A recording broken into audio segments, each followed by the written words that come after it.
आपको अगर मैं पढ़ा रहा हूं ना, मैं बता रहा हूं आपको चीजें क्लियर करके ही रखूंगा, मैं पीछे नहीं हटने वाले अपन। ये लेक्चर कितना इंपॉर्टेंट है, ये लेक्चर अपने आप में कहीं ना कहीं 2 क्वेश्चन 3 क्वेश्चन देकर जा रहा है, तो इस चैप्टर को क्यों ना पढ़ लिया जाए, इस लेक्चर को क्यों ना देख लिया जाए। हेलो बच्चों, क्या हाल चाल है भाई? सब बढ़िया, एकदम बढ़िया होना चाहिए बेटा। तो संजीवनी के काफी सारे लेक्चर्स बहुत ज्यादा अपलोडेड हो चुके हैं। इन लेक्चर्स का पूरी तरीके से यूज करो। जितना आप नोट्स को बहुत अच्छे से बनाओगे, जितनी आप प्रैक्टिस करोगे, जितना आप रिवीजन करोगे, आपको बहुत ज्यादा बेनिफिट होगा। मतलब ये आप शुरुआत कर दो यार कि अब बस बहुत हो गई मस्ती, बहुत हो गई खेलना कूदना, अब अपन थोड़ा सीरियस होते हैं और जेई के लिए लग के काम करते हैं। देखो होता क्या है कि यार 100 चीजें हैं आपको रोकने के लिए, 100 चीजें आपको रोकेंगी। क्या ठीक है, आज नहीं, कल नहीं, परसों, कोई एक रीजन ऐसा आप ढूंढ लो, कोई एक रीजन कि नहीं यार ये रीजन है भाई, अब मुझे पढ़ना है, अब मुझे कुछ करना है। वो एक रीजन के लिए काम करो, आप लग के काम करो, एकदम मस्त होगी जिंदगी। में बता रहा हूं, ये आपका एक इन्वेस्टमेंट है, एक बार का इन्वेस्टमेंट है। ढंग से पढ़ाई कर लो, ढंग से चीजों को सीख लो। इतने सही टीचर्स आपको यहां पर डिलीवर कर रहे हैं कंटेंट। आपको बस क्या करना है, आपको बस ढंग से नोट्स बनानी है, ढंग से पढ़ना है और उसका रिपीट रिपीट रिपीट कर करके रिवीजन करना है, फुल रिवीजन करना है। 1-2 रिवीजन नहीं, फुल रिवीजन मारो आप। मैं कह रहा हूं चीजें कहां जाएंगी यार, कहां जाएंगी? कहीं नहीं जाएंगी। आप सीख कर ही रहोगे और मैं आपको सिखा कर ही मानने वाला हूं। मैं भी अपनी जिद पे ही हूं, कर लो जितनी जिद करनी है, मैं तो भाई सिखा के ही मानने वाला हूं। बात समझ में आ रही है? चलिए आज हम करते हैं जीओसी का लेक्चर नंबर 4, लेक्चर नंबर 2, 3 और इसमें हमने क्या क्या पढ़ा था। तो लेक्चर नंबर 3 में, प्रीवियस लेक्चर में मैंने आपको एसिडिक स्ट्रेंथ के बारे में बताया था कि भैया एसिडिक स्ट्रेंथ क्या होता है। एसिडिक स्ट्रेंथ में एक इफेक्ट पढ़ा था, आपको याद हो, बहुत इंपॉर्टेंट इफेक्ट था, दैट इज ऑर्थो इफेक्ट। कहीं ना कहीं ऑर्थो इफेक्ट एसिडिक स्ट्रेंथ के लिए अच्छा होता है। क्यों? क्योंकि ऑर्थो पोजीशन पर कोई ऐसा ग्रुप था जो बल्की था, जिसकी वजह से रेजोनेंस में कहीं ना कहीं रुकावट हो रही थी और नेगेटिव कंटेनिंग को कभी कोई भी डोनेट करने वाला नहीं चाहिए, और वो बल्की ग्रुप उसकी हेल्प कर रहा था। मतलब कहीं ना कहीं ऑर्थो इफेक्ट एसिडिक स्ट्रेंथ के लिए क्या होता है, बेस्ट होता है। अब हम बात कर रहे हैं बेसिक स्ट्रेंथ की, यही हमारा लेक्चर का गोल है, आज के लेक्चर का गोल है। हम आज पढ़ने वाले हैं बेसिक स्ट्रेंथ के बारे में। बेसिक स्ट्रेंथ से रिलेटेड इफेक्ट है एसआईपी और एसआईआर। इसी एसआईपी को ही हम ऑर्थो इफेक्ट भी कहते हैं, इसी एसआईपी को हम क्या कहते हैं, ऑर्थो इफेक्ट। ये भी हम आज कवर करेंगे, बेसिक स्ट्रेंथ में क्या होता है ये हम देखेंगे। देन हम पढ़ेंगे सॉल्युबिलिटी। सॉल्युबिलिटी में मतलब हमें एसिड बेस रिएक्शन पढ़नी है, एसिड बेस रिएक्शन पढ़नी है हमें, और उस रिएक्शन में हमें यह देखना है कि कौन सी रिएक्शन किस डायरेक्शन में जाने वाली है। मतलब आज आप यह जान लोगे कि रिएक्शन फिजिबल होगी या नहीं होगी, रिएक्शन बैकवर्ड जाएगी या रिएक्शन फॉरवर्ड जाएगी, ये आप सीख जाओगे आज।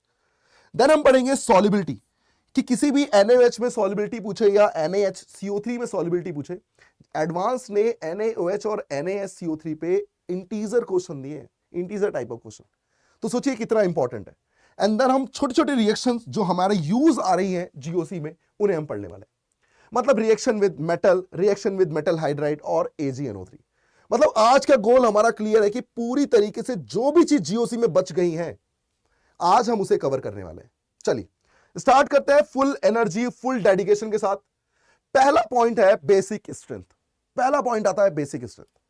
जैसे मैंने आपको बताया था कि यार किसी की स्ट्रेंथ जाननी है, किसी की भी स्ट्रेंथ जाननी है, तो तुम उसका काम जान लो कि वो भैया काम कौन सा करता है। बस एक बार आपने उसका काम जान लिया, तो अगर वो काम बहुत अच्छे से कर रहा होगा तो उसकी बेसिक स्ट्रेंथ क्या हो जाएगी, अच्छी हो जाएगी। तो कहीं ना कहीं मुझे बेस क्या करता है अगर ये पता लग जाए, तो हम इसको सोच सकते हैं कि क्या होगी बेसिक स्ट्रेंथ और क्या होगा उसका तरीका। बेस का क्या मतलब होता है? बेस हमेशा इलेक्ट्रॉन डोनेट करता है, tendency to donate electron pair by atom और ग्रुप। किसी भी एटम और ग्रुप से जो इलेक्ट्रॉन पेयर डोनेट किए जाते हैं उसे ही हम क्या कहते हैं, बेस कहते हैं। मतलब सोच लीजिए एक दान किया जा रहा है, दानी, आपको यह पूछा जा रहा है कि कौन दान ज्यादा कर सकता है, कौन डोनेट ज्यादा कर सकता है। बस आपको यह टेंडेंसी चेक करनी है, यही है बेसिक स्ट्रेंथ। जो अच्छे से डोनेट करेगा वो अच्छा बेस होगा, जो कम अच्छे से डोनेट करेगा वो अच्छा बेस नहीं होगा।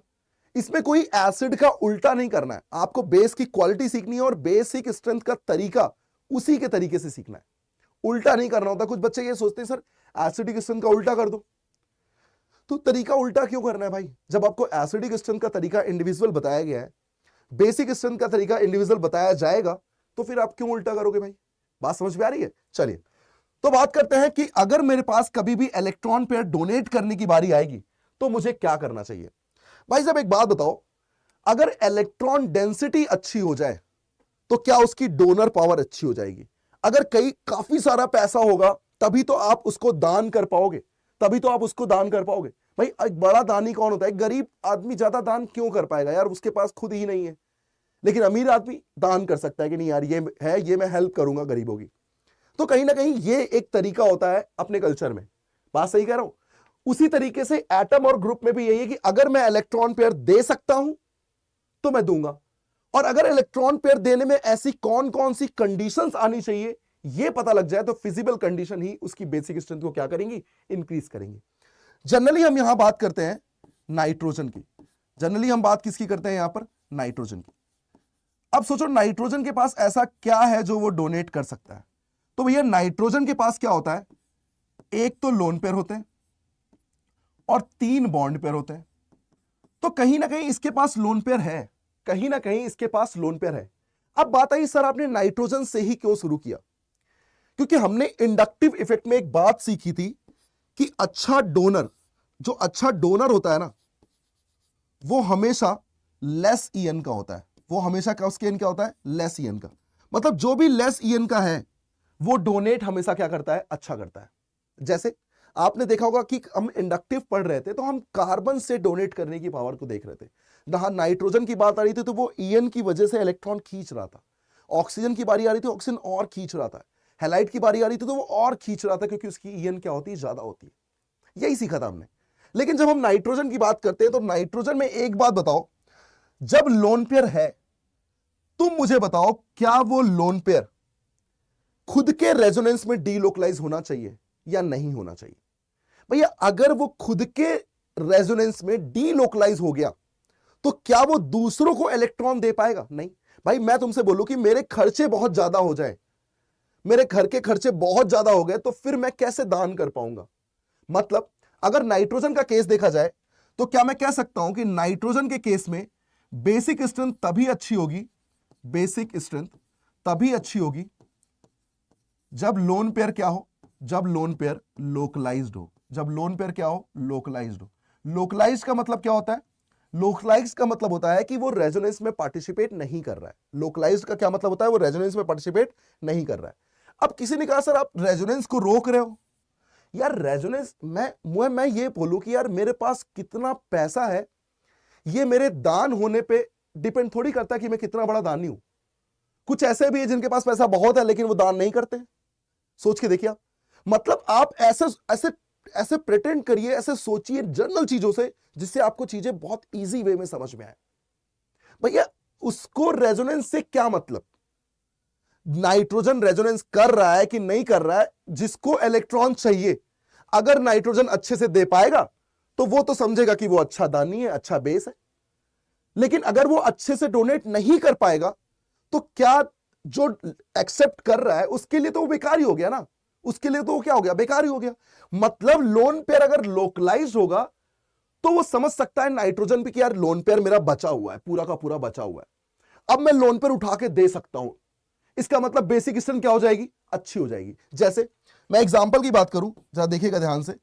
अगर मैं एग्जांपल की बात करूं, एक जगह मैंने नाइट्रोजन का लोन पेयर लिया है जो कि रेजोनेंस में पार्टिसिपेट नहीं कर रहा है, जो कि रेजोनेंस में पार्टिसिपेट नहीं कर रहा है, और एक जगह मैंने नाइट्रोजन का लोन पेयर लिया है जो कि रेजोनेंस में पार्टिसिपेट कर रहा है।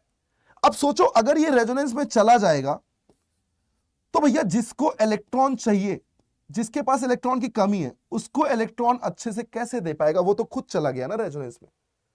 अगर जिसके पास इलेक्ट्रॉन बचे वो पूरे पूरे इलेक्ट्रॉन पेयर दे सकता है। मतलब कहीं ना कहीं अगर 1 और 2 की बात की जाए तो बताओ बेसिक स्ट्रेंथ, बीएस का मतलब क्या हुआ? बेसिक स्ट्रेंथ क्या 1 की ज्यादा होगी और 2 की कम होगी?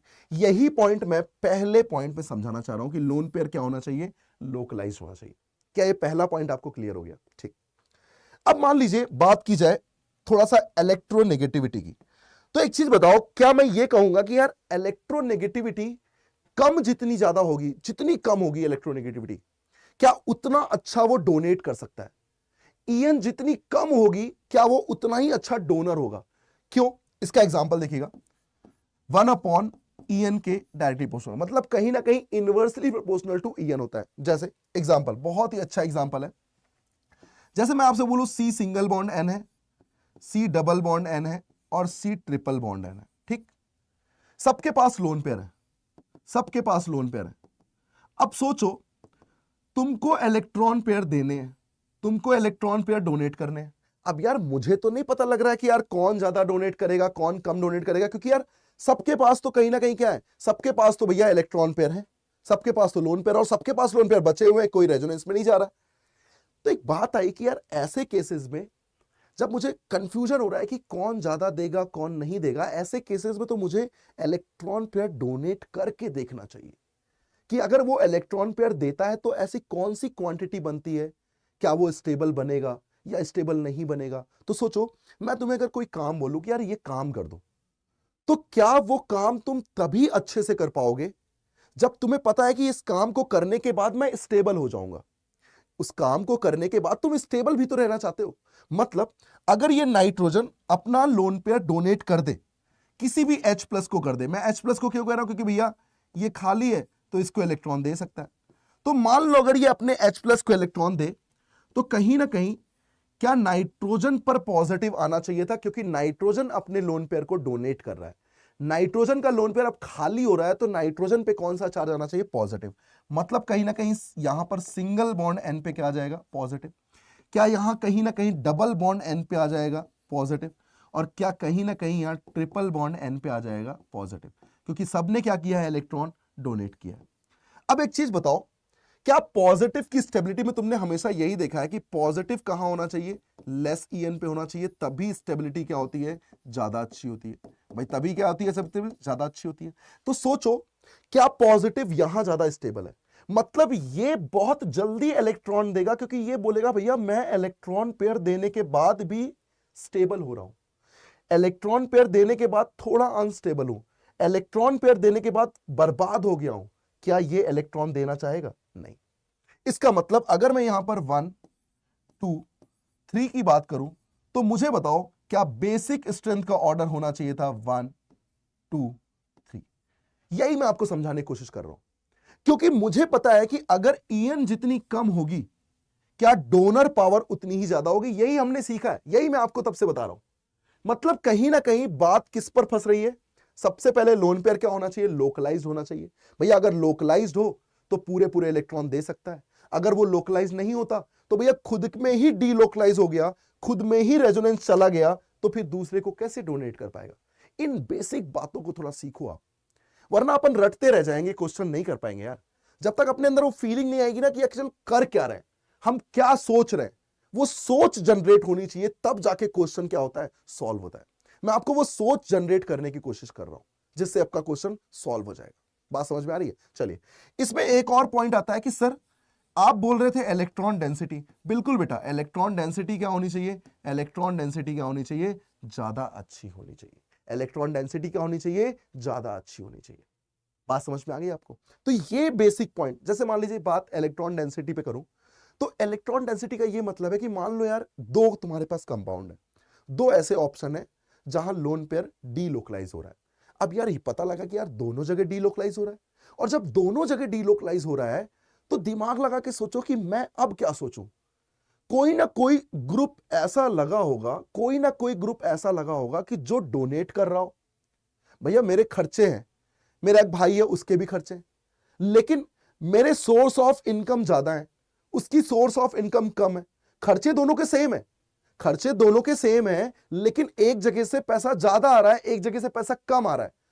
तो सोर्स ऑफ इनकम की वजह से मेरी इलेक्ट्रॉन डेंसिटी क्या हो जाएगी, ज्यादा हो जाएगी, तो मैं अच्छे से डोनेट कर पाऊंगा। यही वो बात कहने की कोशिश मैं कर रहा हूं कि नाइट्रोजन का लोन पेयर हो सकता है दोनों जगह डीलोकलाइज हो, दोनों जगह डीलोकलाइज हो, लेकिन एक जगह कोई ऐसा ग्रुप है जो डोनेट कर रहा हो, तो कहीं ना कहीं ओवरऑल इलेक्ट्रॉन डेंसिटी क्या हो जाएगी, बढ़ जाएगी। जैसे मैं आपको एग्जांपल दूं, ध्यान से देखिएगा जरा। एग्जांपल है, जैसे मान लीजिए मैंने यहां पर क्या किया, मैंने यहां पर नाइट्रोजन का लोन पेयर लिया और डीलोकलाइज कंडीशन में रख दिया, ठीक है। यहां पर मैंने नाइट्रोजन का लोन पेयर लिया और डीलोकलाइज कंडीशन में रख दिया, ठीक है भाई। अब एक बात बताओ, यहां मैंने अगर कोई ग्रुप ऐसा लगा दिया जो इलेक्ट्रॉन डोनेट करता है, तो क्या अब 1 और 2 में जब मैं बेसिक स्ट्रेंथ की बात करूंगा तो मेरे माइंड में क्या आएगा? मेरे माइंड में एक बात आएगी कि यार इलेक्ट्रॉन डोनेट तो ये भी कर रहा है, इलेक्ट्रॉन डीलोकलाइज यहां भी हो रहा है और वहां भी हो रहा है, लेकिन यहां जो है, यहां कहीं ना कहीं ये अपने फैक्टर से इलेक्ट्रॉन डोनेट कर रहा है, मतलब ओवरऑल इलेक्ट्रॉन डेंसिटी को बढ़ा रहा है।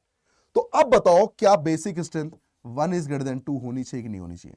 यही मैं आपको बताने की कोशिश कर रहा हूं कि किस तरीके से अपन बेसिक स्ट्रेंथ को कंपेयर करते हैं, किस तरीके से अपन बेसिक स्ट्रेंथ को क्या करते हैं, कंपेयर करते हैं। मेरे ख्याल से आपको बात ये क्लियर हो गई होगी। चलिए एक और क्वेश्चन मैं इसी से रिलेट करता हूं, पूछता हूं, तो क्या अपने को कहानी क्लियर हो जाएगी। जैसे मान लीजिए सर मेरे पास एक क्वेश्चन आया, C ट्रिपल बॉन्ड C है और माइनस चार्ज है, ठीक, NH2 है और माइनस चार्ज है, O पे माइनस चार्ज है, और इस तरीके से मैंने कहा कि भैया इसमें बेसिक स्ट्रेंथ का ऑर्डर बताओ, इसमें क्या बताओ, बेसिक स्ट्रेंथ का। अच्छा, जैसे हमने एसिडिक स्ट्रेंथ में Ka लिखा था, ठीक उसी तरीके से बेसिक स्ट्रेंथ में Kb लिख सकते हैं, क्योंकि Kb, B for basic strength, मतलब मैं यहां पर एक वर्ड लिख सकता था कि मुझे Kb का ऑर्डर चाहिए। और बताओ जरा Kb और Pkb का क्या रिलेशन होता है? सेम एज इट इज, क्योंकि एंटी लॉग क्या होंगे हमेशा, इनवर्सली प्रोपोर्शनल। P के आदमी क्या हो जाता है, उल्टा। ये कहानी थी वहां पे, ऐसे कहानी से हमने इसको सीखा था। अब जरा ध्यान दो यार, इसमें तो एक बात समझ में आ रही है कि सब तो नेगेटिव चार्ज है और सारे नेगेटिव डोनेट कर सकते हैं, सारे के सारे नेगेटिव डोनेट कर सकते हैं, लेकिन इन सब में एक डिफरेंस दिख रहा है। क्या बता सकते हो कौन सा डिफरेंस दिख रहा है? वो है इलेक्ट्रोनेगेटिविटी का। मतलब मेरे माइंड में एक बात आई कि यार जब कोई डिफरेंट डिफरेंट एटम आते हैं ना, तो कहीं ना कहीं हमें आंसर ईएन पे देखना चाहिए। किस पे देखना चाहिए? ईएन पे। क्यों? क्योंकि भैया जो लेस ईएन का होगा वो अच्छा डोनर होगा, और कंफ्यूजन आता है इन दोनों में। और मैंने आपको बहुत पहले भी बता रखा है, इसकी होती है 3.25, इसकी होती है 3.0। ये हमने इंडक्टिव में ही पढ़ा था। अब बताओ क्लियरली, क्या मैं कह सकता हूं कि बेसिक स्ट्रेंथ 2 की सबसे अच्छी होगी, देन 1 की, एंड देन 3 की? ये आता है ऑर्डर। मान लो यहीं पर एक क्वेश्चन में छोटा सा और ऐड करता, मैंने यहां पर ऐड किया, देखिएगा ध्यान से, यहां मैंने ऐड किया C नेगेटिव, दूसरा मैंने दिया N नेगेटिव, और तीसरा मैंने दिया O नेगेटिव, और मैंने यहां Kb की बात की, बेसिक स्ट्रेंथ की बात। तो क्या मुझे पता लग रहा है यहां पर भी सारा गेम तो EN का है? इसका मतलब क्या ऑर्डर ये आना चाहिए था, मतलब बेसिक स्ट्रेंथ का ऑर्डर क्या होना चाहिए? ये होना चाहिए। ये है बेसिक स्ट्रेंथ का ऑर्डर। मतलब पूरी कहानी समझ में आ रही कि सर वो लोकलाइज्ड वाला एग्जांपल भी समझ में आ गया, वो ईएन वाला एग्जांपल भी समझ में आ गया, और ये भी किसका एग्जांपल है? ईएन का ही एग्जांपल। तो मेरे ख्याल से आपको ये बेसिक स्ट्रेंथ वाला जो पॉइंट है ना, ये आपको क्लियरली पता लग गया है। अब मैं इसमें बेसिक बेसिक कुछ और एग्जांपल देखूंगा। जैसे इंपॉर्टेंट है ये बहुत ज्यादा इंपॉर्टेंट है, सुनिएगा, क्योंकि इसमें एक पॉइंट है जो हमें थोड़ा ध्यान रखना होता है। क्या पॉइंट है? पॉइंट ये है कि मान लीजिए सर नाइट्रोजन का लोन पेयर है, ठीक है भाई, लेकिन जो ये डीलोकलाइज कर रहा है ये कार्बोनिल के साथ कर रहा है। किसके साथ कर रहा है? कार्बोनिल के साथ। कार्बोनिल की ईएन क्या होती है? काफी ज्यादा होती है, बहुत ज्यादा होती है। अगर मैं बात करूं कि यार एक जगह है सर, पूरी पूरी बेंजीन रिंग उसको इलेक्ट्रॉन खींच रही है, मतलब कहीं ना कहीं अब जो रेजोनेंस हो रहा है उसको कौन खींच रहा है? बेंजीन रिंग खींच रही है, ठीक है भाई। अब एक बात आई कि यार सर यहां तो 3-3 पाई बॉन्ड खींच रहे हैं, वहां तो एक ही पाई बॉन्ड खींच रहा है, ज्यादा तो दूसरे को खींचना चाहिए। नहीं बेटा, यहां जो इलेक्ट्रॉन खींचे जा रहे हैं वो किसी एक C डबल बॉन्ड C के थ्रू ही तो खींचे जा रहे हैं, फिर वहां से होते होते होते होते होते होते फिर वापस चले जाते हैं। यही तो गेम चलता है। मतलब अभी भी कौन खींच रहा है? C डबल बॉन्ड C है जो विड्रॉ कर रहा है। जो क्या कर रहा है? विड्रॉ कर रहा है। मतलब ये कौन सा फैक्टर कर रहा है? Withdrawing factor. और यहां पर कौन है? यहां C डबल बॉन्ड O है जो यहां पर क्या कर रहा है? Withdrawing factor. ठीक है भाई। अब एक बात बताओ, दोनों में विड्रॉइंग फैक्टर है, लेकिन एक जगह C डबल बॉन्ड O है, एक जगह 3 C डबल बॉन्ड C है। तो बड़ा एक बात ध्यान रखना, सबसे पहला काम होता है क्वालिटी, कि भैया कौन ज्यादा खींच सकता है, उसकी क्वालिटी देखो आप। कौन ज्यादा खींचेगा? C double bond O। जब ज्यादा खींच ही ले गया, जब ज्यादा विड्रॉ कर गया तो भैया इसके पास बचा कुछ नहीं बचा। जब कुछ नहीं बचा तो क्या ये डोनेट कर पाएगा? नहीं कर पाएगा। इसका मतलब यहां पर जो केबी है, क्या वो 2 इज ग्रेटर देन 1 आना चाहिए? क्या वो 2 इज ग्रेटर देन 1 आना चाहिए? सही बात है। अच्छा, अब मान लीजिए इसी में मैं थोड़ा सा डिफरेंस देता हूं। डिफरेंस क्या है? जैसे मान लीजिए यहां पर मैंने क्या किया, डिफरेंस देखिएगा जरा, अभी आपको डिफरेंस में क्लियरली पता लग जाएगा कि क्या सीन चल रहा है। यहां मैंने क्या किया, यहां मैंने NH2 तो लिया, लेकिन खींचने वाला जो ग्रुप है वो C डबल बॉन्ड C है, और यहां जो ग्रुप है ना, वहां खींचने वाला जो ग्रुप है वो पूरा पूरा बेंजीन रिंग है। लेकिन एक बात बताओ, दोनों में खींचने वाला कौन है?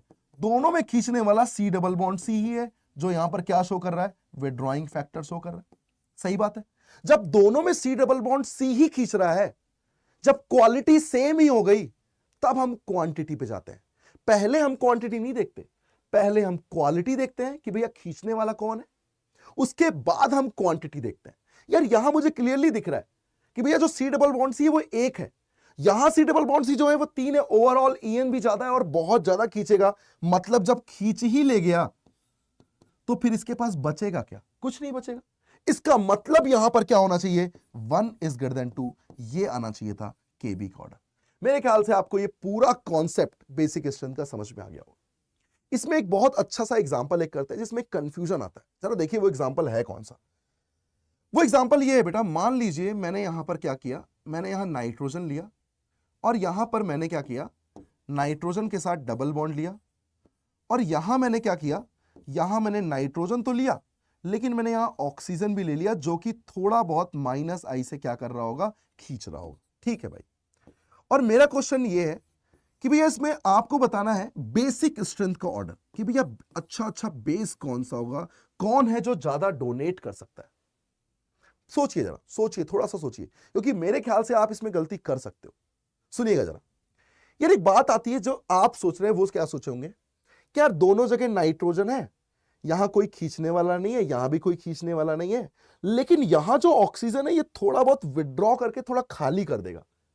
मतलब आपकी सोच मैं जान रहा हूं कि आप ये सोच रहे होगे, लेकिन सोचो अगर मैं डोनर पावर को सोचूं कि यार अगर वो डोनेट कर रहे होते, तो अगर वो डोनेट कर रहे होते तो भैया ये सिंगल बॉन्ड वाला डोनेट कर रहा होता, ये डबल बॉन्ड वाला डोनेट कर रहा होता, और ये भी सिंगल बॉन्ड वाला डोनेट कर रहा होता।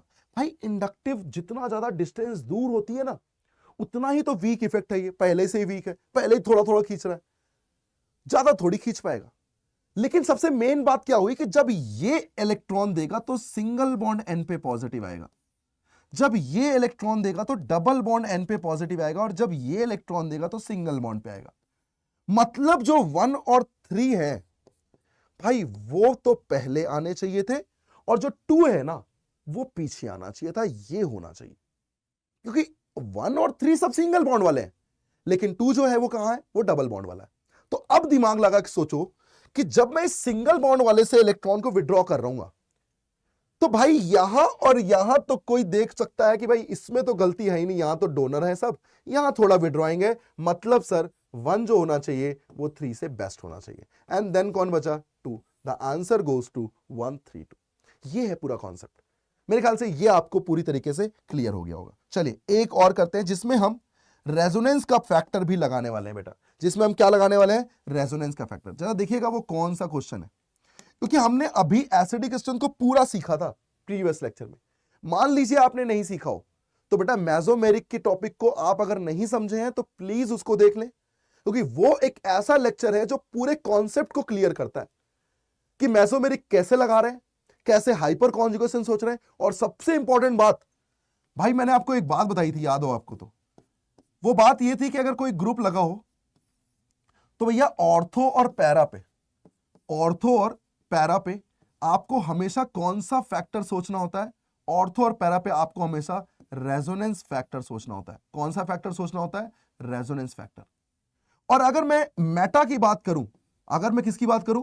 मेटा की, तो बेटा मेटा पे चाहे कुछ भी लगा हो, मेटा पे चाहे कुछ भी लगा हो, ये हमेशा ध्यान रखना मेटा पोजीशन पे हमेशा इंडक्टिव लगता है।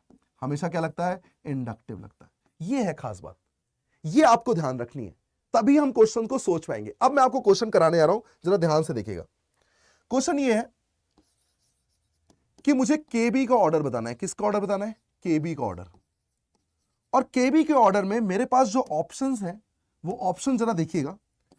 मैंने सब में तो रेजोनेंस देना है, सब में मैंने क्या देना है? रेजोनेंस। मैंने यहां रेजोनेंस दे दिया और यहां मैंने ग्रुप लगा दिया CS3। फिर मैंने दूसरा ऑप्शन लिया, मैंने यहां पर भी रेजोनेंस दे दिया और मैंने यहां रेजोनेंस देकर लगा दिया CS3, यहां पे लगा दिया। ठीक है भाई। फिर मैंने क्या किया? फिर मैंने एक जगह और रेजोनेंस दिया और रेजोनेंस देने के बाद मैंने यहां ग्रुप लगा दिया Cl।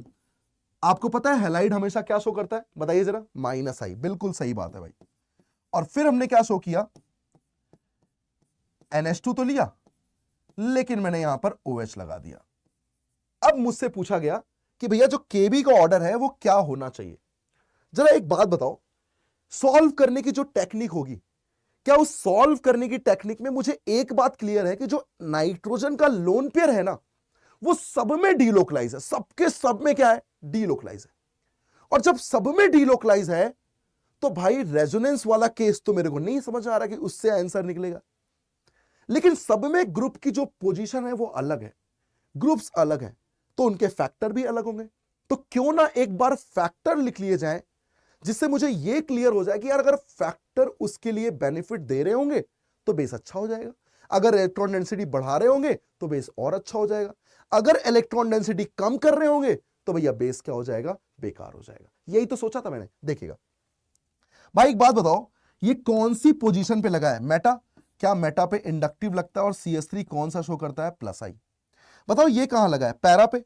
अच्छा, रेजोनेंस के नाम पे CS3 क्या शो करता है? Hyper conjugation. बिल्कुल मत भूलिएगा, रेजोनेंस के नाम पे CS3 का शो करता है हाइपर कॉन्जुगेशन। अच्छा, Cl हमेशा -I शो करता है क्योंकि इसका मोर डोमिनेटिंग फैक्टर क्या है? इंडक्टिव है, और वो -I शो करता है। अब बात आई OH की। भैया इसके पास लोन पेयर होते हैं, और भाई साहब इसको तो बहुत फेमस है, अपन ने +M बोला है क्योंकि पैरा पे लगा है। अब एक बात बताओ, नाइट्रोजन के लोन पेयर सब में डीलोकलाइज है, सब में रेजोनेंस में जा रहा है, सबके खर्चे बिल्कुल बिल्कुल हो रहे हैं, लेकिन एक जगह, 2 जगह और 3 जगह डोनेशन पावर है, लेकिन एक इस पॉइंट पे विड्रॉ कर रहा है। मतलब ये जो 3 है ना, ये सबसे बेकार बेस होने वाला है। 3 जो है वो सबसे बेकार बेस होने वाला है। अब आई 1, 2 और 4 की बात, तो भैया ज्यादा कौन डोनेट कर रहा है वही तो ज्यादा इलेक्ट्रॉन डेंसिटी को बढ़ा पाएगा। बताओ ज्यादा कौन डोनेट करता है? क्योंकि भैया मैंने हमेशा पढ़ा है, सबसे पहले रेजोनेंस या फिर मेसोमेरिक बोल सकते हैं, देन हाइपर, देन इंडक्टिव। तो क्या 4 की इलेक्ट्रॉन डेंसिटी सबसे ज्यादा हो जाएगी? हाइपर से ज्यादा डोनेट करता है, इंडक्टिव से कम करता है, इसका मतलब 2 पहले आएगा और 1 बाद में आएगा। ये आपका केबी का ऑर्डर आ जाएगा। क्या आप पूरे कॉन्सेप्ट को समझ में पा रहे हैं कि कॉन्सेप्ट चल क्या रहा है? अब देखिएगा क्वेश्चन, अब आपको क्वेश्चन करने हैं। सबसे पहला क्वेश्चन ये आ गया, find the order of KB. Find the order of KB, सोच के बताइएगा, ज्यादा बिल्कुल टफ नहीं है। सबसे पहली बात है कि आप क्या देखोगे सबसे पहले, क्योंकि टेक्निक सीखो आप। जब आप टेक्निक सीखते हो ना, सॉल्व करने का तरीका सीखते हो, तो फिर दिक्कत नहीं होती है। यार एक बात देखो, तो मुझे पहले ऑप्शन में नाइट्रोजन का जो लोन पेयर है ना, वो कहीं ना कहीं क्या है? डीलोकलाइज है। वो कहीं ना कहीं क्या है? डीलोकलाइज है। जो दूसरे में ऑप्शन में है वहां पर भी डीलोकलाइज है। तीसरे में भाई साहब लोकलाइज्ड है। तीसरे में क्या है? लोकलाइज्ड है। और अगर मैं चौथे की बात करूं तो यहां पर भी क्या है? यहां पर भी डीलोकलाइज है। मतलब A, C और D में तो रेजोनेंस में वो इलेक्ट्रॉन खो दे रहा है, लेकिन अगर मैं B ऑप्शन की बात करूं तो भैया B में पूरे पूरे इलेक्ट्रॉन बचे हैं, और बचे हैं तो भाई B की बेसिक स्ट्रेंथ सबसे अच्छी होने वाली है। अगर मैं बात करूं यहां पर A, C और D की, तो दिमाग लगा के सोचो कि यार इन सब में तो लोन पेयर क्या है? डीलोकलाइज है। ठीक है भाई, समझ में आता है। तो जब डीलोकलाइज है तो ऐसा कौन सा फैक्टर है जो इनको इलेक्ट्रॉन डेंसिटी को इंक्रीज कर रहा है? यही चेक करना है। देखते थे बेटा, यहां तो कोई फैक्टर नहीं लगा। यहां पर हाइपर कॉन्जुगेशन से करेगा, क्यों? क्योंकि पैरा पोजीशन पे है। और यहां पर इंडक्टिव से करेगा, क्यों? क्योंकि मेटा पोजीशन पे। अब जरा बताओ, क्या बी सबसे अच्छा था? क्यों? क्योंकि बी में लोकलाइज था, रेजोनेंस नहीं है, सिंगल सिंगल। अब बात आई ACD में, तो ज्यादा से ज्यादा इलेक्ट्रॉन डेंसिटी C बढ़ा रहा है, फिर D बढ़ा रहा है, A कुछ भी नहीं कर रहा है। मतलब क्या आना चाहिए था? CDA। ये आपका आंसर आ जाना चाहिए था, और ये है आपका KB का ऑर्डर। क्या आपको प्रॉपर वे में समझ में आ गया कि आप कैसे सॉल्व कर रहे हो? चलिए अगला देखिए। अगला है फाइंड द ऑर्डर ऑफ केबी। बिल्कुल इजी क्वेश्चन है, बिल्कुल इजी है, अभी हमने किया था थोड़ी देर पहले, ऐसा ही कुछ फैक्टर लगाया था। जरा सोचिए और बताइए आंसर क्या आना चाहिए। तो भाई एक बात दिख रही है कि नाइट्रोजन के केस में भाई साहब सब जगह तो डीलोकलाइज है, यहां भी डीलोकलाइज, यहां भी डीलोकलाइज, यहां भी डीलोकलाइज, यहां भी डीलोकलाइज। ये हाइपर कॉन्जुगेशन से इलेक्ट्रॉन दे रहे हैं, ये -I से खींच रहे हैं, ये +M से दे रहे हैं, और ये कुछ भी नहीं कर रहे हैं। तो भाई एक बात तो क्लियर है कि यहां पर जो इलेक्ट्रॉन डेंसिटी को बढ़ा रहा है ना, वो है ए और बी। डी ना तो आबाद कर रहा है ना बर्बाद कर रहा है। सी भाई साहब इलेक्ट्रॉन खींच रहा है, इलेक्ट्रॉन डेंसिटी को कम कर रहा है, और कम कर रहा है। तो एक बात तो क्लियर है कि सी की बेसिक स्ट्रेंथ सबसे बेकार होने वाली है। अब बात करते हैं यहां पर केबी के अदर ऑप्शंस की। तो एक बात समझ में आई कि यहां पर ए, बी और डी में, एक बात बताओ, ए में +H से दे रहा है, बी में +M से डोनेट कर रहा है, मतलब बी सबसे ज्यादा डोनेशन पावर में है, देन ए देन डी। तो आंसर आ जाएगा BADC। क्या आपको ये क्वेश्चन पूरी तरीके से क्लियर हो गया? चलिए, फाइंड द ऑर्डर ऑफ केबी। जरा ये क्वेश्चन देखो, बड़ा तगड़ा क्वेश्चन है भाई, बहुत तगड़ा क्वेश्चन है ये, एग्जाम में आया हुआ क्वेश्चन है ये exam point of view question पूछा गया था। इसमें हमको सोचने का तरीका देखो क्या होना चाहिए, क्योंकि सबसे पहला पॉइंट क्या है ये आपको सोचना होगा। यार सबसे पहले हम क्या सोचें, सबसे पहला मेरा पॉइंट क्या होना चाहिए था।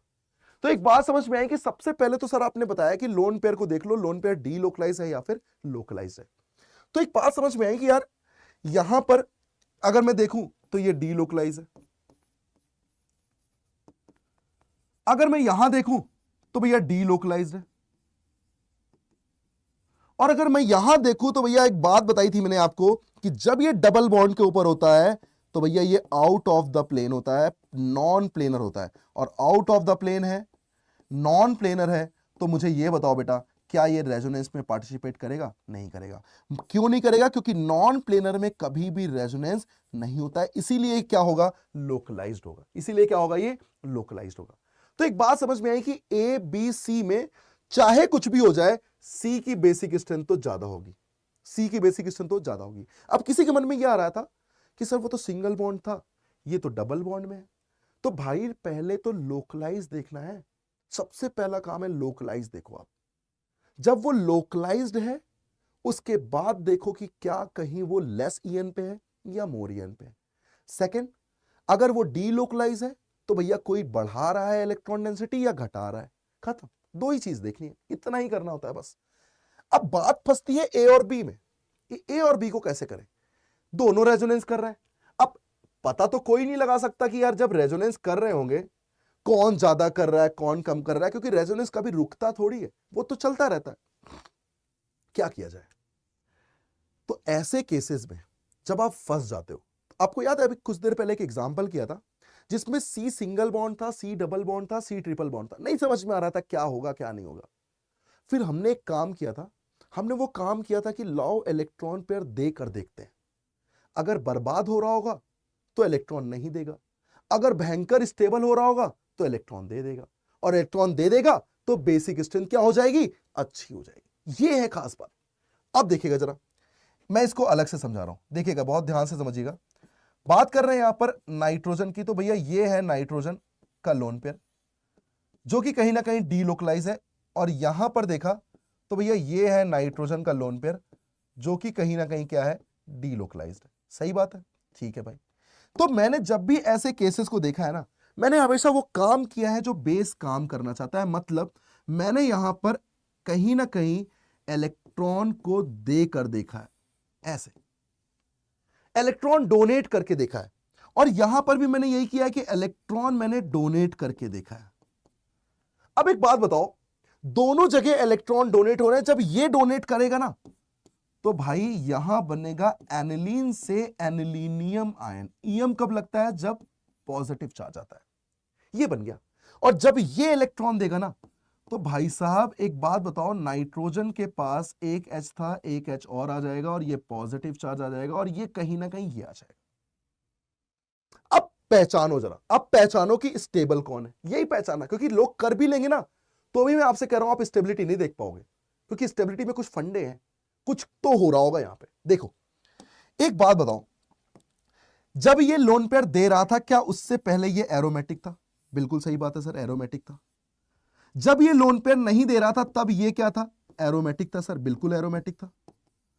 लेकिन जैसे ही इसने इलेक्ट्रॉन दिए, यार इस एरोमेटिसिटी में एन का तो कोई रोल ही नहीं है, मतलब ये अभी भी एरोमेटिक है, ये अभी भी स्टेबल है। लेकिन जब मैं इसकी बात करूंगा तो तुम्हें ऐसा लग रहा होगा ये एंटी एरोमेटिक, लेकिन नहीं बेटा, ये एंटी एरोमेटिक नहीं है। क्यों? नाइट्रोजन कभी 5 बॉन्ड थोड़ी बनाएगा, तो क्या ये रेजोनेंस पॉसिबल है? नहीं है। और जब नहीं है तो क्या ये नॉन एरोमेटिक हो गया? तो सोचो, अच्छा खासा खुश था अपनी जिंदगी में, जैसे ही अपना लोन पेयर दिया बर्बाद हो गया। क्या तुम कभी चाहोगे कि एरोमेटिक से नॉन एरोमेटिक बन जाए? कभी नहीं चाहोगे। तो अब तुम बताओ, क्या एनिलीन ज्यादा अच्छा बेस होगा कंपेयर टू पाइरोल? ये नाम पूछा जाता है बेटा, नाम। तो यहां पर क्या आता है, सी के बाद आ जाएगा ए के बाद आ जाएगा पी। ये है इसका केबी का ऑर्डर। बहुत ज्यादा इंपॉर्टेंट है, बहुत ज्यादा इंपॉर्टेंट क्वेश्चन है, मस्त क्वेश्चन है, इंपॉर्टेंट क्वेश्चन है, फंसता है ये क्वेश्चन, इसलिए बहुत ज्यादा इंपॉर्टेंट है। क्या आपको ये बात समझ में आ गई कि किस तरीके से अपन ये बेसिक स्ट्रेंथ के ऑर्डर को समझ पा रहे हैं? अब मेरे ख्याल से आप बेसिक स्ट्रेंथ के सारे क्वेश्चन लगभग आप कर सकते हो, ठीक है। अब आते हैं इसके अगले फैक्टर, अगले इफेक्ट में। वो इफेक्ट क्या है जरा सुनिएगा। ये इफेक्ट बहुत इंपॉर्टेंट, जैसे हमने पढ़ा था ना एसिडिक स्ट्रेंथ, तो सारे नॉर्मल केसेस में वही लग रहा था, वैसा ही ट्रेंड चल रहा था, वैसा ही कॉन्सेप्ट चल रहा था, कुछ अलग नहीं चल रहा था, कुछ भी अलग नहीं चल रहा था। लेकिन जब मैंने कुछ फैक्टर पढ़े, ऑर्थो इफेक्ट पढ़े, ऑर्थो इफेक्ट में कुछ कहानी ही अलग हो गई, जो हम सोच रहे थे उसकी बहुत अलग आंसर आ रहा था। मतलब कुछ तो हुआ होगा, वही कुछ यहां होता है। जरा ध्यान से समझिएगा, यहां पर सबसे इंपॉर्टेंट चीज है इनका नाम। अगर एक बार मैं इनके नाम समझ लूं कि एसआईपी का क्या मतलब होता है, तो मैं पूरी तरीके से इसका मतलब भी समझ पाऊंगा। अब नाम समझो कि नाम क्या होता है, फिर इसका मतलब मैं आपको बताता हूं कि इसके मतलब में क्या चीजें आएंगी, कैसे आएंगी। देखिए, एसआईपी का फुल फॉर्म होता है स्टेरिक, आई का मतलब होता है इनहिबिशन, और पी का मतलब होता है प्रोटोनेशन। पी का मतलब क्या होता है? प्रोटोनेशन। मतलब ये क्या कहना चाह रहा है? ये कहना चाह रहा है कि कोई स्टेरिक ग्रुप होगा। स्टेरिक मतलब कहीं ना कहीं बल्कि रिपल्शन की बात कर रहा है, बल्कि रिपल्शन, कोई ना कोई बल्कि रिपल्शन हो रहा होगा। इनहिबिशन का मतलब होता है रुकावट। इनहिबिशन का मतलब क्या होता है? रुकावट। मतलब कोई बल्कि ग्रुप की वजह से, बल्कि ग्रुप के रिपल्शन की वजह से रुकावट हो रही है। लेकिन किस काम में? प्रोटोनेशन का काम होता है। प्रोटोनेशन का मतलब होता है ये जो एन का लोन पेयर इलेक्ट्रॉन डोनेट करता है ना H प्लस को, इस प्रोसेस को बोलते हैं, इस प्रोसेस को बोलते हैं प्रोटोनेशन।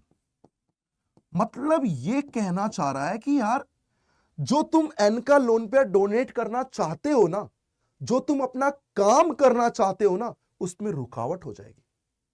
तुम कोई काम कर रहे हो, उसमें रुकावट हो जाए, अनस्टेबल हो गया, फिर तो वो काम, उस काम की स्ट्रेंथ क्या हुई? भाई मैं तुमसे बोलूं कि एक दान दे रहा है, दानी आदमी को दान करने से रोक दो, क्या वो अच्छा दानी हो पाएगा?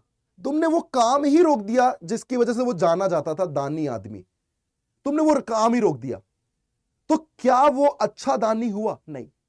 तुम बेस हो, तुम्हें इलेक्ट्रॉन देने हैं, लेकिन मैंने तुम्हें रोक दिया कि भैया इलेक्ट्रॉन नहीं देने हैं। क्या तुम अच्छे बेस हुए? नहीं हुए। और जब तुम अच्छे बेस नहीं हुए, तो तुम्हारी बेसिक स्ट्रेंथ अच्छी कैसे हो सकती है? मतलब ये कहना चाह रहा है कि ऐसा कुछ तो लग रहा होगा जिससे बेसिक स्ट्रेंथ बर्बाद हो जाएगी, ऐसा कुछ तो लग रहा होगा। यही कहानी है एसआईपी। अब एक बात सोचो कि तुमने बेंजीन डेरिवेटिव में ऐसी कौन सी जगह है जहां तुमने कहीं ना कहीं रिपल्शन देखा है, जहां तुमने कहीं ना कहीं क्या देखा है? रिपल्शन देखा है। तो क्या तुम्हें एक बात समझ में आती है कि सर जो रिपल्शन है ना, वो रिपल्शन कहीं ना कहीं ऑर्थो पे लगता देखा है, क्योंकि एक ऐसी पोजीशन जो सबसे नियरेस्ट है, वहीं तो रिपल्शन लगता है, दूर पे थोड़ी रिपल्शन लगेगा। मतलब वो किस पोजीशन की बात कर रहा है? ऑर्थो की। और मैंने एक छोटा सा पॉइंट बताया था आपको, स्मॉल ग्रुप और बल्की ग्रुप, स्मॉल ग्रुप और बल्की ग्रुप।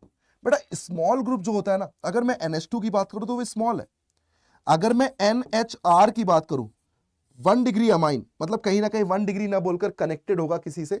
अगर मैं कहीं ना कहीं 2 डिग्री की बात करूं, तो 2 डिग्री भी कहीं ना कहीं उतना स्मॉल नहीं होता, लेकिन अगर मैं यहीं पर 3 डिग्री लगा दूं, ये और किसी से कनेक्टेड है, मतलब कहीं ना कहीं अगर 3 डिग्री अमाइन है या 2 डिग्री है तो 1 डिग्री तक तो चलता है, 1 डिग्री तक तो चलता है, लेकिन 2 डिग्री और 3 डिग्री अमाइन ये बल्कि होते हैं। ये क्या होते हैं? बल्कि होते हैं। और खास बात, NH2 स्मॉल है लेकिन NH3 पॉजिटिव बल्कि होता है। NH2 स्मॉल है, NH2 स्मॉल है लेकिन NH3 पॉजिटिव बल्कि हो जाता है। अब समझना गेम क्या हो रहा है, अब समझना बेटा, अब गेम समझ में आ जाएगा। मैंने एक केस लिया, वो केस है ये, जहां मैंने एक NH2 ग्रुप लिया और मैंने ऑर्थो पर एक बल्कि ग्रुप लगाया CH3। CH3 कैसा ग्रुप है? CH3 एक बल्कि ग्रुप है। CH3 कैसा ग्रुप है? एक बल्कि ग्रुप है। मतलब कहीं ना कहीं इसका ऑर्बिटल भी क्या होगा? बल्कि होगा। साइज में क्या होगा? बड़ा होगा। ठीक है, अभी इस जगह NH2 जो है वो तो स्मॉल ही है ना, अभी तो स्मॉल ही है ना, अभी तो कोई प्रॉब्लम ही नहीं है, अभी तो कोई प्रॉब्लम ही नहीं है, क्योंकि भाई 2 बल्कि होते हैं तभी तो रिपल्शन होगा। एक बल्कि थोड़ी अकेला रिपल्शन कर सकता है यार, 2 बल्कि होने चाहिए ना। मतलब पहला जो ये है अभी तक कोई दिक्कत नहीं है, लेकिन जैसे ही इसने अपना काम किया, काम क्या था? अपने लोन पेयर को डोनेट करने का। जैसे ही इसने अपना काम किया वैसे ही ये फॉर्म हो गया NH3 पॉजिटिव में। किसमें हो गया? NH3 पॉजिटिव में।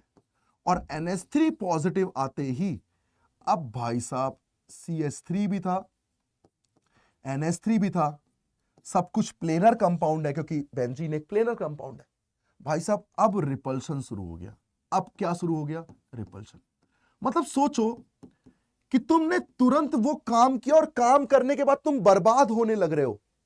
क्या तुम वो काम करना चाहोगे? नहीं करना चाहोगे। मैं बोलूं कि मैंने घर से किसी को पैसे दे दिए और जैसे ही घर वालों को पता लगा भैया लड़ाई हो गई, कलेश आ गए, क्या तुम आगे से कभी पैसा दोगे? नहीं दोगे, कंफर्म नहीं दोगे, क्योंकि घर की प्रायोरिटी यार सबसे ज्यादा है। घर वाले खुश तो हम खुश। मतलब कहीं ना कहीं अगर पहले की बात करूं तो पहले जो था वो सब कुछ सही था, जैसे ही इसने इलेक्ट्रॉन दिया रिपल्शन शुरू हो गया। अब समझो उस पूरी कहानी को, अब समझो उस पूरी कहानी को कि भैया स्टेरिक की वजह से, किसकी वजह से?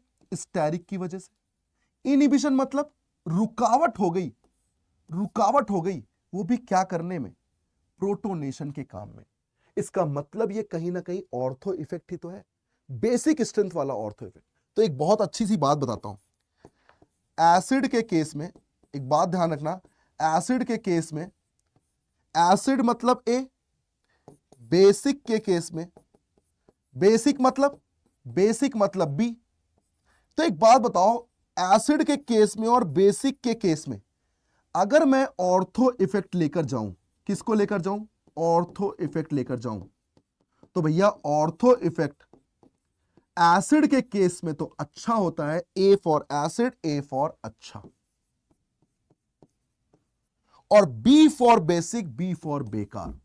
मतलब एसिड के केस में तो अच्छा, लेकिन भाई साहब बेसिक के केस में क्या हो जाएगा? वो बेकार हो जाएगा। ये कहानी है, ये कहानी पूरी पूरी सेटिंग बैठती है, यहां से क्लियरिटी बैठती है कि भैया जो SIP आपने बताया ना, ये भाई साहब कहीं ना कहीं बेसिक स्ट्रेंथ को बेकार कर देता है।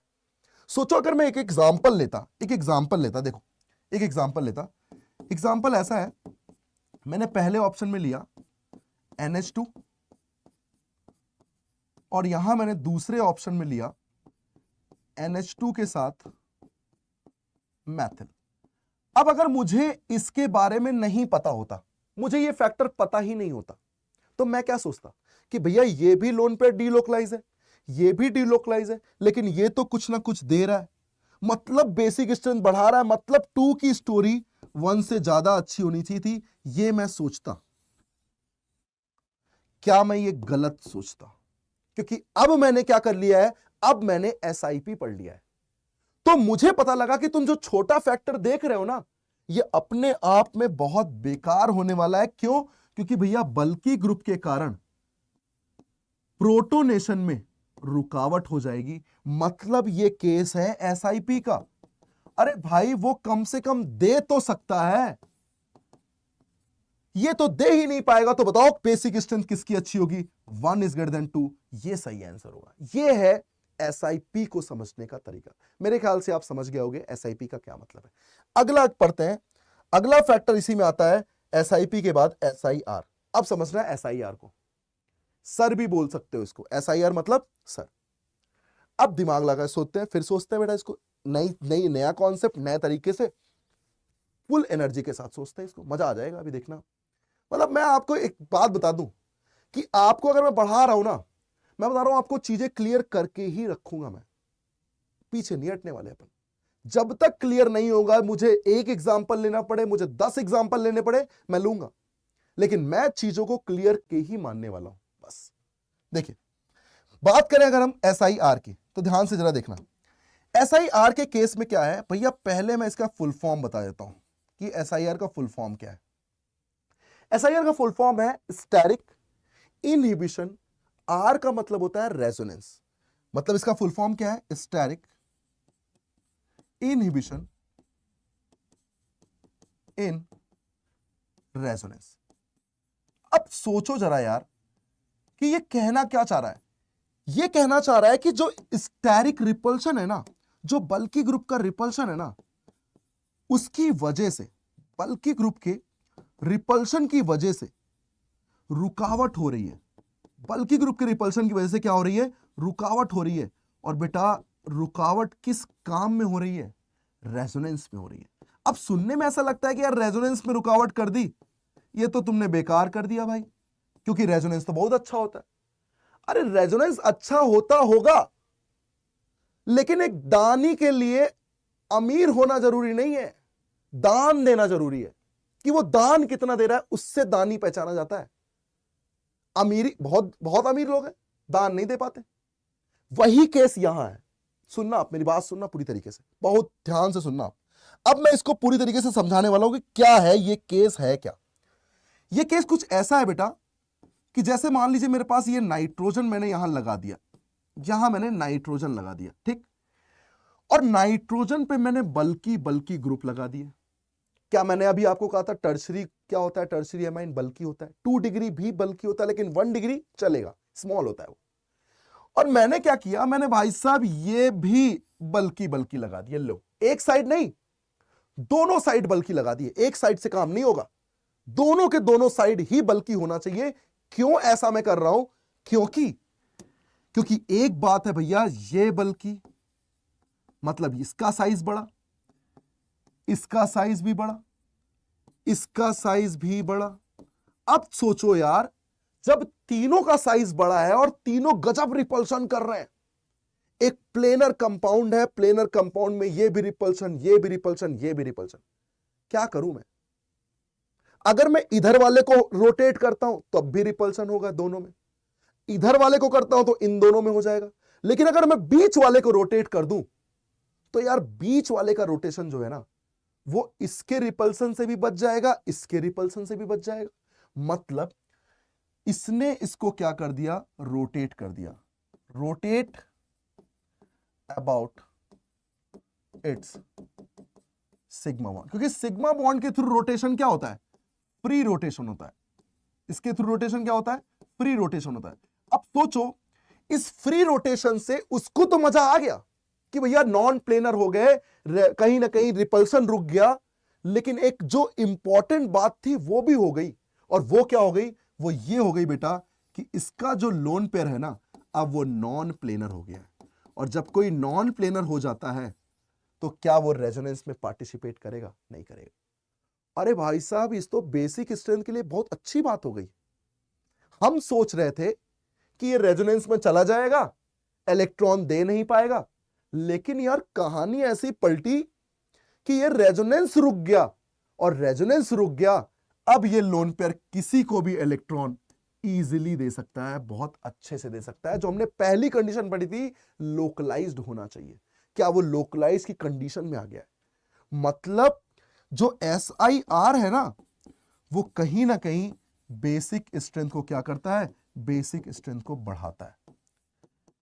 लेकिन जो SIP है ना, वो कहीं ना कहीं बेसिक स्ट्रेंथ को डिक्रीज करता है, क्योंकि मैंने इसका मतलब सीख लिया कि भैया जो मतलब है ना वो ये है कि प्रोटोनेशन में रुकावट हो रही है, उसके काम में रुकावट हो गई। ये तो इसका काम बहुत अच्छे से होने लग गया।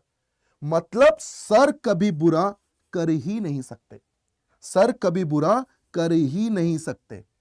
ये कहानी क्लियर हो गई, खत्म। अब देखो तीनों चीज आ गई। एसआईपी में ऑर्थो इफेक्ट था, ortho effect acid, A for acid, A for अच्छा, B for basic, B for बेकार, ये कहानी खत्म। और सर कभी बुरा कर ही नहीं सकते, ये लो खत्म। सारा कॉन्सेप्ट 3 लाइन में क्लियर। अब क्वेश्चन करो, आप धमाधम क्वेश्चन करो। देखो अब मैं क्वेश्चन कराता हूं, सुनिएगा जरा। मान लीजिए मैंने एक ऑप्शन दिया कुछ इस तरीके से, ध्यान दीजिएगा जरा। मैंने यहां पर NH2 रख दिया, यहां मैंने CH3 रख दिया, ये है पहला ऑप्शन। ये है दूसरा ऑप्शन जहां पर मैंने NH2 रख दिया और यहां मैंने NO2 भी रख दिया। कोई दिक्कत नहीं है, हमें पता है NO2 माइनस M आता है, हमें पता है। यहां मैंने NH2 तो रखा, लेकिन मैंने यहां पर रख दिया CH3। और इसी तरीके से फोर्थ ऑप्शन में मैंने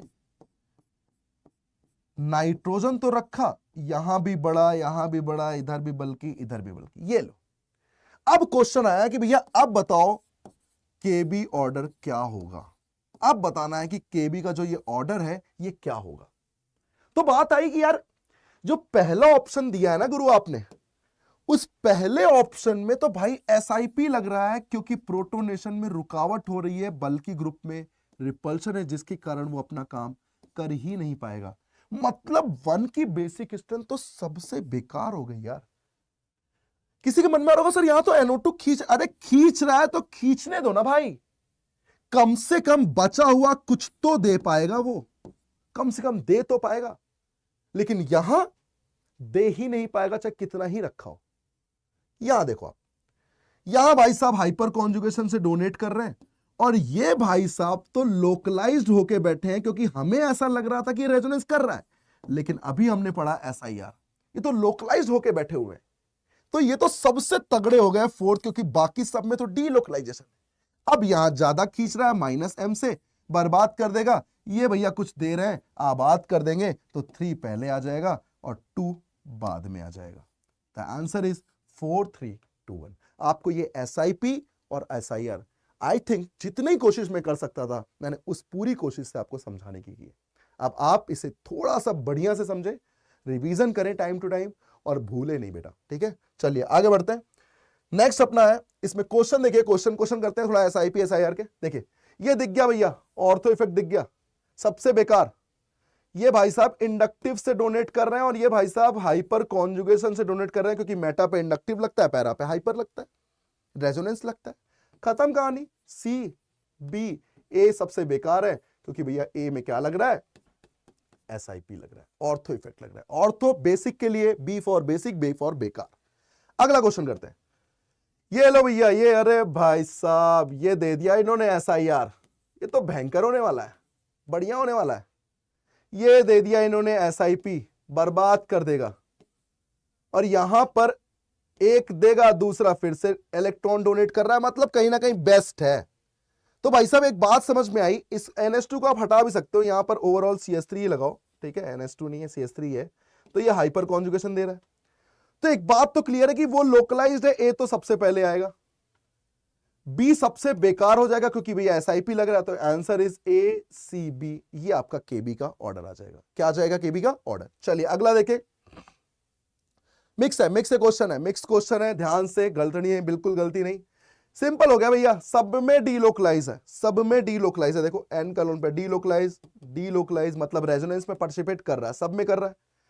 ये भाई साहब डोनेट कर रहे हैं हाइपर से, ये इंडक्टिव से खींच रहे हैं। ये भाई साहब -M भूलना ही मत, -M से विड्रॉ कर रहे हैं, और ये कुछ भी नहीं कर रहे हैं। तो भाई ये दोनों तो बर्बाद कर रहे हैं, ये सही लग रहा है मेरे को, A बढ़िया कर रहा है उसको। देन D, क्योंकि D ना तो बर्बाद कर रहा है ना आबाद कर रहा है। अच्छा B और C में यार वो कम खींच रहा है, थोड़ा तो रहम कर रहा है वो, और वो भाई साहब खींच के खाली कर देंगे तो दोगे कैसे, फिर इलेक्ट्रॉन दे ही नहीं पाओगे। तो पहले B आना चाहिए, फिर C आना चाहिए। The answer is ADBC। चलिए अगला देखें। अगला आता है ग्वानिडीन। ग्वानिडीन क्या है, बहुत बहुत ही बढ़िया कॉन्सेप्ट है ग्वानिडीन का। समझिएगा ये ग्वानिडीन है क्या। ग्वानिडीन होता है world strongest base. World strongest base के नाम से इसको जाना जाता है। बहुत तगड़ा बेस होता है। इसका रीजन समझना कि क्यों है, इसका क्या रीजन है। इसका रीजन इसका खुद का स्ट्रक्चरल फॉर्मूला है। इसका रीजन इसका खुद का स्ट्रक्चरल फॉर्मूला है। जरा ध्यान से देखिएगा ये कैसा दिखता है। C पर तो ये डबल बॉन्ड NH रहेगा और यहां पर NH2 और ये NH2 रहेगा। ये कहानी होती है ग्वानिडीन की। अब क्या होता है कि यहां पर N का लोन पेयर, यहां पर भी N का लोन पेयर और यहां पर भी N का लोन पेयर। अच्छा ये लोकलाइज्ड है। क्यों? क्योंकि भैया डबल बॉन्ड से जुड़ा है तो भैया रेजोनेंस कैसे करेगा, और हो ही नहीं पाएगा यहां पर। ये भाई साहब डी लोकलाइज है क्योंकि मुझे दिख रहा है कि भैया lone pair single bond double bond, lone pair single bond double bond का रेजोनेंस है देखो। और ये भी क्या है, डी लोकलाइज्ड है। लेकिन सब एकदम एक जैसे लग रहे हैं। मतलब अगर मैं इसको A बोलूं, इसको B बोलूं और इसको C बोलूं तो तीनों नाइट्रोजन में C की बेसिक स्ट्रेंथ तो सबसे अच्छी होगी और A और B एक जैसे है, मतलब A बराबर B होगा। ये आनी चाहिए इसकी बेसिक स्ट्रेंथ, ये होना चाहिए इसका बेसिक स्ट्रेंथ। ठीक है भाई।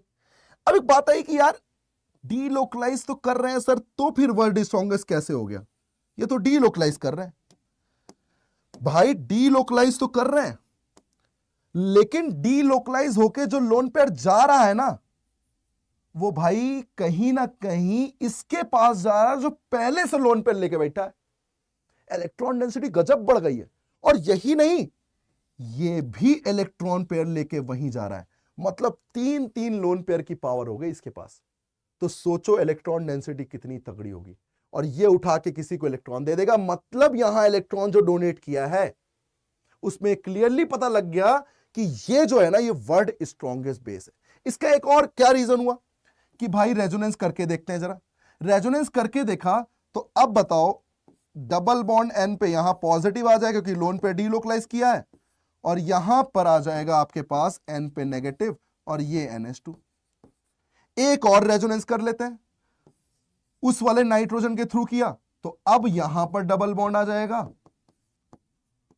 और ये रहा अपने पास NH2 और ये रहा N नेगेटिव। यार ये एक जैसे रेजोनेंस लग रहा है, मतलब इक्विवेलेंट रेजोनेंस। मतलब कैसे लग रहा है? Equivalent resonating structure. ये तो बहुत अच्छी बात होती है। यही रीजन है कि ग्वानिडीन क्या होता है, वर्ल्ड स्ट्रॉन्गेस्ट बेस होता है। मतलब आपको कहीं पर ऑप्शंस में अगर ग्वानिडीन दिख गया, आप बेफिक्र रहें, आप निश्चिंत रहें, आपको वही ऑप्शन सबसे ज्यादा बेसिक लगाना है। और ग्वानिडीन जरूरी नहीं है कि आपको इसी शक्ल में दिखे, इसका एप्लीकेशन भी यूज किया जा सकता है। कैसे किया जा सकता है जरा ध्यान से देखना। इसका एप्लीकेशन ऐसे भी तो यूज किया जा सकता है कि ये रहा बेंजीन, ये रहा NH2 और मैंने यहां लगा दिया ये। भाई डीलोकलाइज होते होते होते होते होते होते क्या ये कहीं ना कहीं इस पे ही तो जाएगा भैया। यहां नेगेटिव आएगा, यहां नेगेटिव आएगा और यहां से यहां चला जाएगा। मतलब इस N का लोन पेयर ही तो यहां पे आया है और यहां वाला तो वैसे ही रेजोनेंस कर रहा है। मतलब ये भी क्या है, ये भी एक ग्वानिडीन ही तो है। ये भी क्या है, ग्वानिडीन ही तो है। ठीक उसी तरीके से अगर मैं ये बेंजीन की जगह साइक्लोपेंटेन कर देता और यहां नाइट्रोजन लगा दूं तो एक बात समझ में आई कि भैया ये भी एग्जैक्टली अगर बात की जाए तो भैया ये भी तो यही है। इसने रेजोनेंस किया तो यहां पहुंच गया, इसने रेजोनेंस किया तो भी यहीं पहुंच गया। मतलब ये भी एक केस कौन सा आ गया, ये भी एक केस ग्वानिडीन का ही तो आ गया। और अगर मैं जरूरी नहीं है कि सिर्फ यार तीनों हो क्या तभी ग्वानिडीन होगा। भाई अगर दो भी चले गए ना, ये भी ले लिया ना, ये भी अपने आप में कम नहीं है, ग्वानिडीन ही है। हाँ ये कह सकता हूं कि ये पार्शियली ग्वानिडीन है। ये कैसा है, पार्शियली ग्वानिडीन है, ये मैं कह सकता हूं। मतलब ये कहीं ना कहीं ये जो तीनों टाइप्स है ना, ये अपने आप में एक ग्वानिडीन को ही तो रिप्रेजेंट कर रहा है और ग्वानिडीन को ही रिप्रेजेंट कर रहा है। इसका मतलब ये हमें पहचानने में आना चाहिए भैया ये भी क्या है, कहीं ना कहीं ग्वानिडीन का केस है। बात समझ में आ रही? अब देखो जरा एग्जांपल, ये रहा एग्जांपल। पहला एग्जांपल देखिए, क्या आपको दिख रहा है कि पहला भी ग्वानिडीन है और दूसरा भी है, लेकिन इनमें डिफरेंस है कि ये तो लोन पेयर के थ्रू दे रहे हैं सब के सब, लेकिन ये थोड़ा इंडक्टिव से देगा, तो भैया ज्यादा इलेक्ट्रॉन डेंसिटी कहां होगी, ए में, that is a is greater than P, मतलब ये अच्छा बेस हो जाएगा। चलिए एक और देखिए यहां पर बताइए, ये भाई साहब डिफरेंस देखो, डिफरेंस, ये पूरा पूरा गुआनाडीन, ये थोड़ा गुआनाडीन, ये थोड़ा तो है लेकिन इंडक्टिव भी मिल रहा है, और ये भाई साहब बिल्कुल गुआनाडीन नहीं है, मतलब डी तो बेकार हो गए, इसमें तो कोई दो राय है ही नहीं। ए सबसे अच्छा हो गया कि पूरी तरीके से गुआनाडीन है। यहां थोड़ा बहुत तो दे रहा है ना, यहां तो कुछ भी नहीं है, तो डिफरेंस में ज्यादा डोनर कौन सा हुआ, C, then answer is C B D. ऐसे चेक करते हैं, दो दो तीन तीन को सिलेक्ट करो कि भैया ये पीछे आएगा, ये दो भयंकर आगे आएंगे, इन दोनों में अब आगे कौन आएगा, ऐसे तरीके, ऐसे कॉन्सेप्ट को सोचना है, और आप सोच ले जाओगे यार, तगड़े लोग हो यार, आप कर लोगे आप। चलो एक और क्वेश्चन करते हैं इसमें, ये गुआनाडीन का देखिएगा, बहुत ध्यान से देखिएगा, एडवांस में ऐसे क्वेश्चन पूछा हुआ है, वो देखिएगा आप पेपर में एडवांस में ऐसे क्वेश्चन पूछा हुआ है। तो भाई यहां दिख रहा है, यहां पूरी तरीके से गुआनाडीन नहीं है, पार्शियल है, लेकिन यहां पूरी तरीके से है। अच्छा यहां दिखने में लगता है गुआनाडीन, लेकिन नहीं बेटा, ये लोन पेयर डीलोकलाइज हुआ, एन के पास कहां गया, एन तो यहां लगा हुआ है, ये तो बेकार दिख रहा है यार। बी सबसे तगड़ा दिख रहा है पूरी तरीके से, then A, then C, the answer is B A C. तो इस तरीके से अपन ने गुआनाडीन का पूरा केस समझा, पूरी तरीके से गुआनाडीन को पूरी तरीके से कंप्लीट किया, मतलब बेसिक स्ट्रेंथ।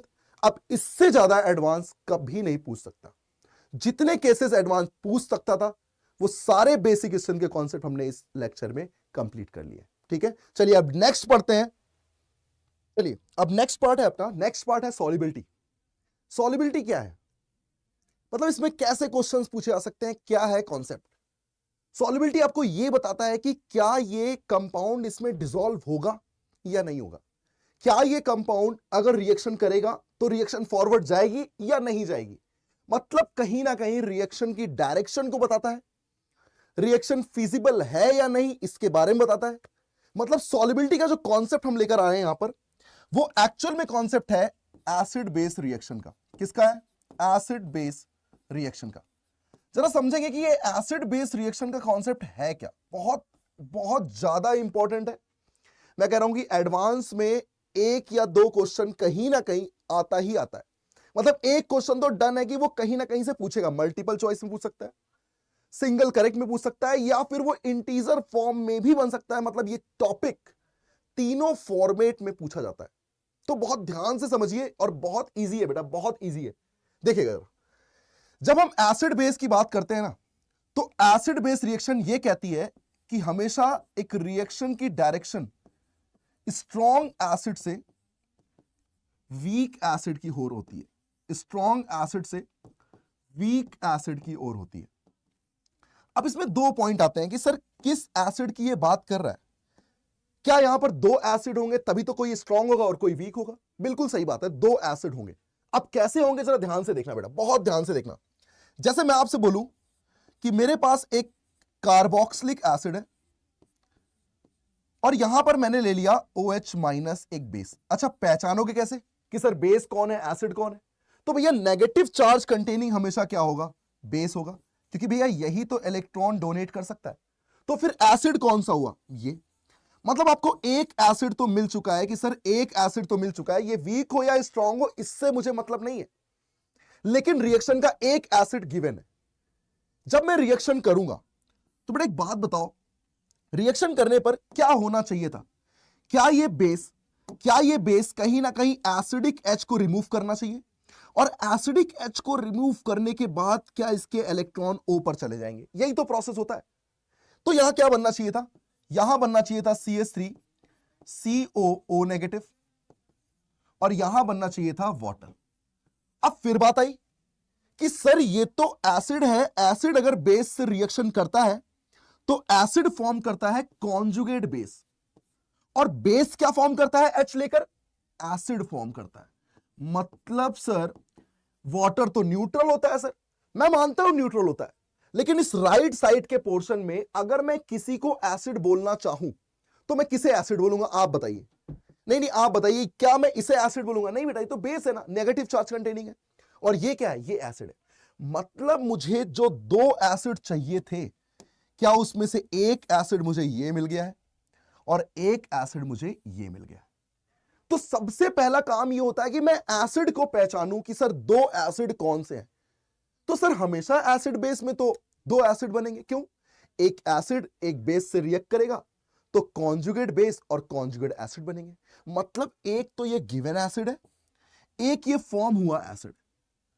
अब सोचो मैंने आपसे क्या बोला कि डायरेक्शन स्ट्रॉन्ग एसिड से वीक एसिड की तरफ होती है। जरा देखते हैं यार, ये कार्बोक्सिलिक एसिड की अगर मैं एसिडिक स्ट्रेंथ कंपेयर करूं वाटर के साथ, तो पूरे जीओसी में यही तो पढ़ा है, एसिडिक स्ट्रेंथ कंपेयर करना।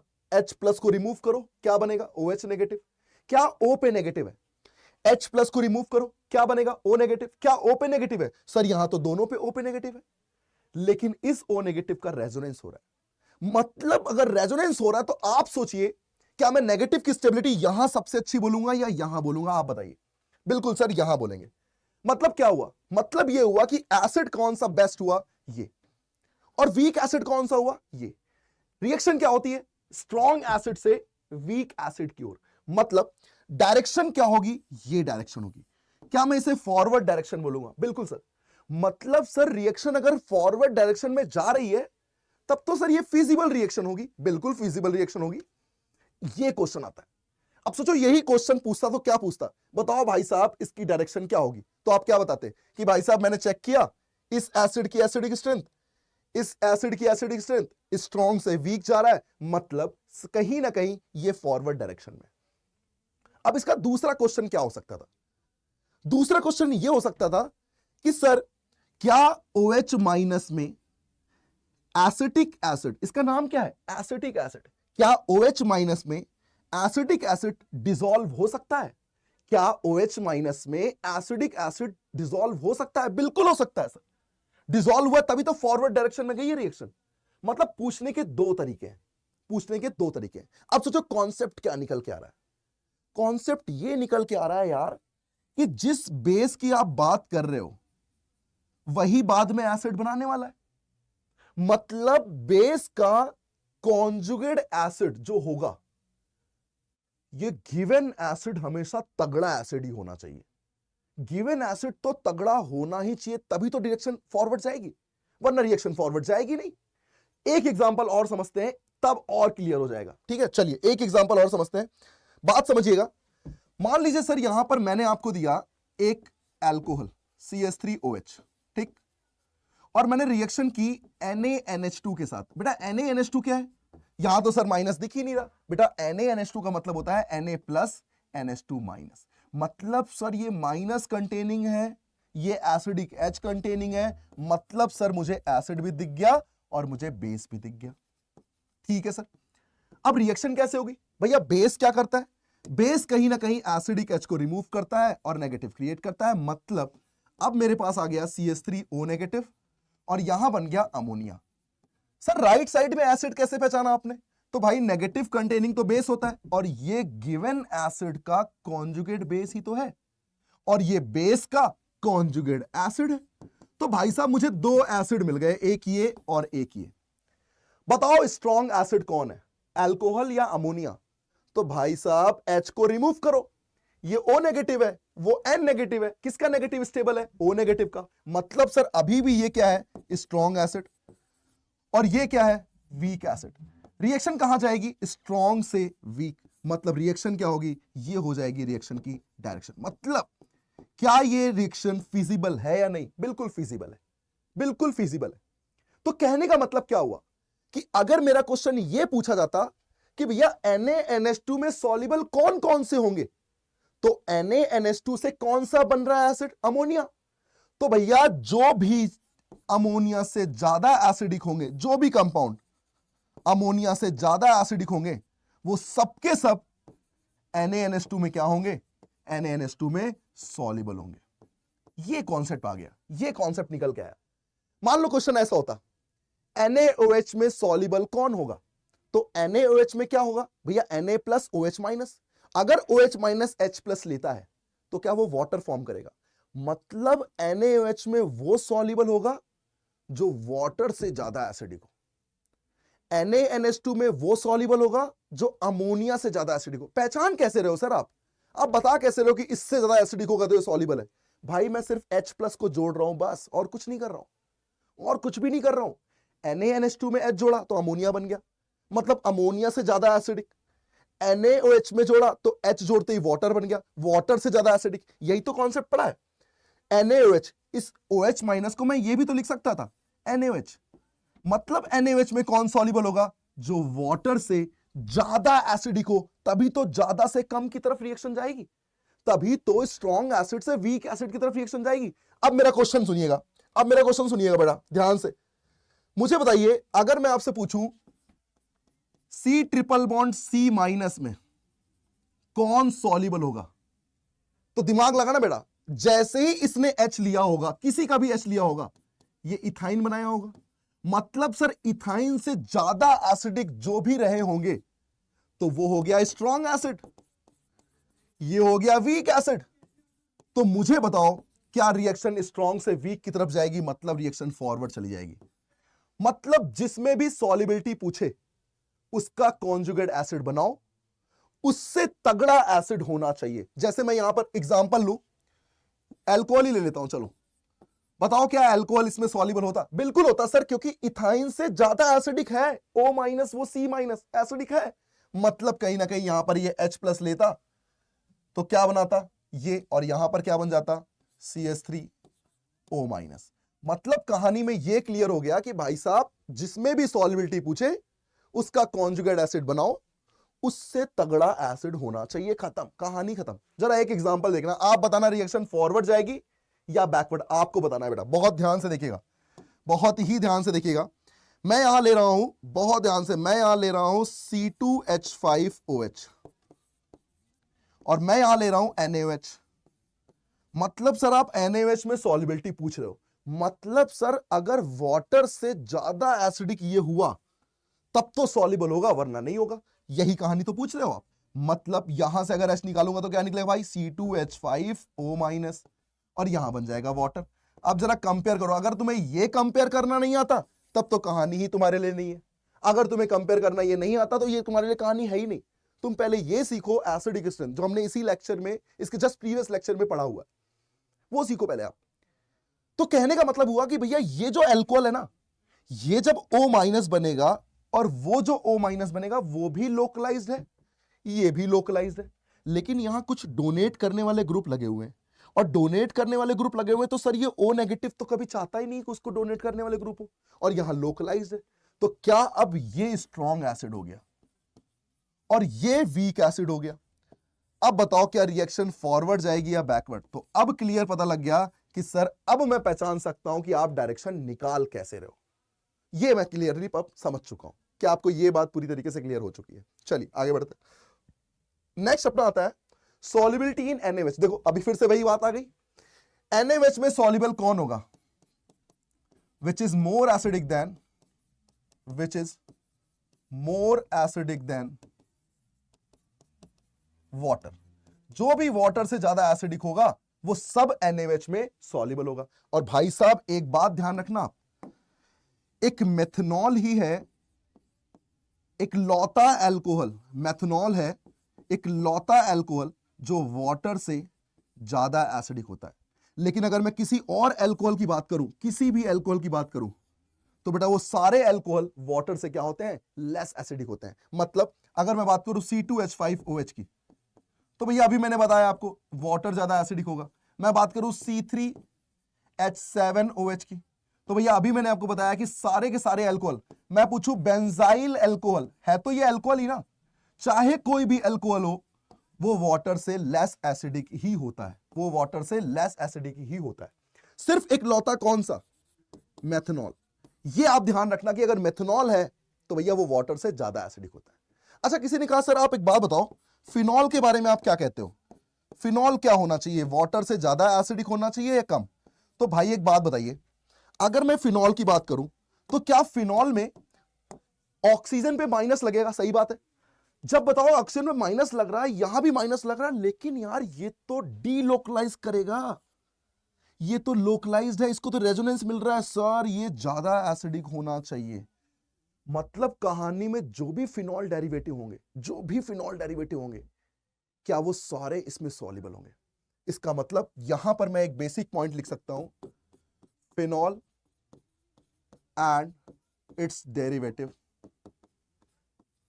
phenol and its derivative all are soluble in NaOH। Sir क्या फिनॉल होगा तो क्या फिनॉल से ज्यादा एसिडिक वाले भी होंगे? अरे जब फिनॉल हो रहा है तो उससे ज्यादा वाला तो होगा ही होगा, कंफर्म है। यही तो सॉल्युबिलिटी का, यही तो एसिड बेस रिएक्शन की बहुत भयंकर खूबसूरती है कि जो भी बेस तुम लेते हो ना, जिस बेस में सॉल्युबिलिटी पूछते हो उसका कॉन्जुगेट एसिड बना लो बस, और उसके कॉन्जुगेट एसिड से जो भी ज्यादा एसिडिक होंगे, जो भी ज्यादा एसिडिक होंगे, वो सब के सब NaOH में सॉल्युबल होंगे। मैं आपसे पूछूं acid, acetic acid, carboxylic derivative, अरे भैया फिनॉल की क्या औकात है भाई? फिनॉल में तो O का रेजोनेंस C के साथ हो रहा है और कार्बोक्सिलिक में O का रेजोनेंस O के साथ हो रहा है, मतलब कहानी में कार्बोक्सिलिक तो और तगड़ा होगा। तो जब फिनॉल हो रहा है तो कार्बोक्सिलिक तो होगा ही होगा। चलिए एक क्वेश्चन पूछता हूं मैं आपसे, बताइएगा, आपको बताना है total number of compound, total number of compound which is soluble in, which is soluble in NaOH। आपको यह बताना है कि NaOH में कौन सॉल्युबल होगा, मतलब वो वाटर से ज्यादा एसिडिक होना चाहिए। अब पहचानना है बेटा, आपको पहचानना है बेटा। मैंने बना दिया एक कंपाउंड, ये बना दिया, आपको सिर्फ और सिर्फ राउंड लगाना है, बताना है काउंट करके। एक कंपाउंड मैंने फिनॉल तो बनाया लेकिन यहां थोड़ा डोनेशन दे दिया CH3 का। एक मैंने बना दिया बेंजाइल अल्कोहल, ये तो अल्कोहल है भाई, अल्कोहल तो वैसे ही लेस एसिडिक होता है। यहां मैंने बना दिया कार्बोक्सिलिक, अरे भैया ये तो बहुत तगड़ा होता है।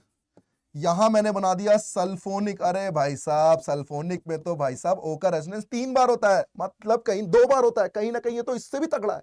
तो जब ये सब हो रहा है तो ये तो भयंकर ही तरीके से सॉल्युबल होगा। छठा, मैंने यहां पर दे दिया सिर्फ और सिर्फ एक अल्कोहल, फिर मैंने यहां पर दे दिया एनिलीन NH2, फिर मैंने यहां दे दिया कहीं ना कहीं एक ये अल्कोहल। अब बताइए जरा, अब ध्यान से देखिएगा, बहुत ध्यान से मैं टिक कर रहा हूं, बताइए क्या सही है ये। बेटा NaOH में सॉल्युबल पूछा है, मतलब कहीं ना कहीं वाटर से ज्यादा एसिडिक होना चाहिए तभी सॉल्युबल होगा, वरना नहीं होगा। यही बात है, ये क्या होना चाहिए, वाटर से ज्यादा एसिडिक होना चाहिए। कौन कौन है जरा देखें, फिनॉल है भाई साहब, बिल्कुल सही है, फिनॉल डेरिवेटिव है, फिनॉल का ही डेरिवेटिव है, मतलब फिनॉल रिलेटेड कोई कहानी हो सब सॉल्युबल होंगे क्योंकि रेजोनेंस होता है उसमें, और वाटर में कोई रेजोनेंस होता ही नहीं है, मतलब सॉल्युबल होंगे। अरे सर ये तो अल्कोहल है, नहीं होगा सर। ये तो कार्बोक्सिलिक है सर, तो दौड़ के होगा, सल्फोनिक तो और दौड़ के होगा, अल्कोहल नहीं सर। अरे भैया यहां N नेगेटिव है, वाटर में O नेगेटिव है, O नेगेटिव ज्यादा स्टेबल या N O नेगेटिव, तो कौन ज्यादा एसिडिक हुआ, वाटर, ये तो लेस एसिडिक हुए, तो भैया ये तो सॉल्युबल नहीं होंगे। आठवां, अरे ये तो अल्कोहल है, ये तो नहीं होगा। बताओ कितने आ गए, 1 2 3 4, इसका मतलब राइट आंसर क्या आ जाएगा, answer is 4 compounds are soluble in NaOH, क्योंकि NaOH में सॉल्युबिलिटी पूछा है, मतलब वो वाटर से ज्यादा एसिडिक होना चाहिए। मेरे ख्याल से आपको ये चीजें पूरी तरीके से क्लियर हो गई होंगी। चलिए आगे देख लें। ये देखो क्वेश्चन आ गया भाई, क्वेश्चन आ गया, ये कुछ मैं सही कर देता हूं, इस यहां लिखा हुआ है कार्बोक्सिलिक, ठीक है, यहां कार्बोक्सिलिक लिखा हुआ है, यहां N के साथ ये CH3 ही लगे हुए हैं, ठीक है। ये क्या है, ये एग्जैक्टली क्या है पता है, ये बना हुआ है, बेंजीन है, OH है, और नीचे से N के साथ ये लगा हुआ है, ठीक है, ये है एग्जैक्टली। अब जरा काउंट करके देखते हैं, पहचानते बेटा, पहचानते हैं, सेम हो गया, पहचानते हैं। ये भैया नाइट्रोजन कंटेनिंग, अरे यहां तो भैया H ही नहीं है, ये तो एसिड ही नहीं है, तो भैया इसकी तो कोई बात ही नहीं कर रहा। कार्बोक्सिलिक दौड़ के करेगा। बेंजाइल अल्कोहल है, देखो ये ईथर है, ये बेंजाइल अल्कोहल है, अरे बेंजाइल कहां से करेगा, अल्कोहल तो करता ही नहीं है। ये रहा फिनॉल, अरे भाई साहब करेगा ही करेगा, फिनॉल डेरिवेटिव करेगा ही करेगा। यहां तो कुछ भी एसिड नहीं है भैया, कहां का एसिड, सब C नेगेटिव बनेंगे, H निकालोगे C नेगेटिव बनेंगे, यहां भी नहीं होगा। कम से कम वाटर से ज्यादा एसिडिक तो होना चाहिए। कार्बोक्सिलिक करे देगा भाई साहब, काउंट करो, 1 2 3 4, 4 is your right answer. 4 answer यहां भी आ जाएगा। क्या आपको पूरी तरीके से ये NaOH में सॉल्युबिलिटी चेक करना पूरी तरीके से आ गया? कॉन्सेप्ट समझो आप, चाहे कैसा क्वेश्चन हो। अब ऐसे क्वेश्चन इंटीजर में पूछ लेगा तुमसे, तो इंटीजर टाइप क्वेश्चन बन सकते ही नहीं बन सकते। अब ऐसे क्वेश्चन जो प्रीवियस में किए, ऐसे रिएक्शन देगा, बोलेगा भैया बताओ कौन सी रिएक्शन फॉरवर्ड है, 4 ऑप्शन दे दिए, चेक कर लो आप, तगड़ा एसिड होना चाहिए तभी सॉल्युबल होगा, वरना नहीं होगा। इतनी सी खास बात है इसमें। तो मेरे ख्याल से मल्टीपल चॉइस भी बन सकता है और इंटीजर भी बनाया जा सकता है। अब आते हैं अगले पॉइंट पे। अगला पॉइंट अपना क्या कहता है, NaHCO3 में सॉल्युबल। ओ भाई साहब कुछ नहीं, H2 बात खत्म।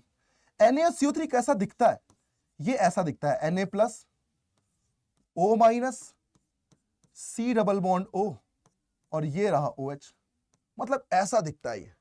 ये है NaHCO3, ये है NaSCO3। अगर ये H ले ले तो इसका कॉन्जुगेट एसिड क्या होगा, इसका कॉन्जुगेट एसिड होगा H2CO3। क्या इसका कॉन्जुगेट एसिड होगा, H2CO3। अरे भाई साहब, मतलब कहने का मतलब क्या हुआ, कहने का मतलब यह हुआ कि अगर NaSCO3 में सॉल्युबल होना है तो वो कंपाउंड क्या होने चाहिए, which is more acidic then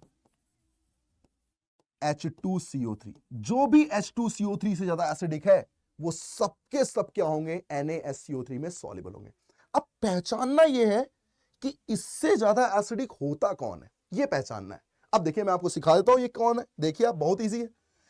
एक बात मुझे बताइए, अगर मान लीजिए मैंने यहां पर CH3COOH लिया होता, लेट सपोज, और मैंने कंपेयर किया H2CO3 से।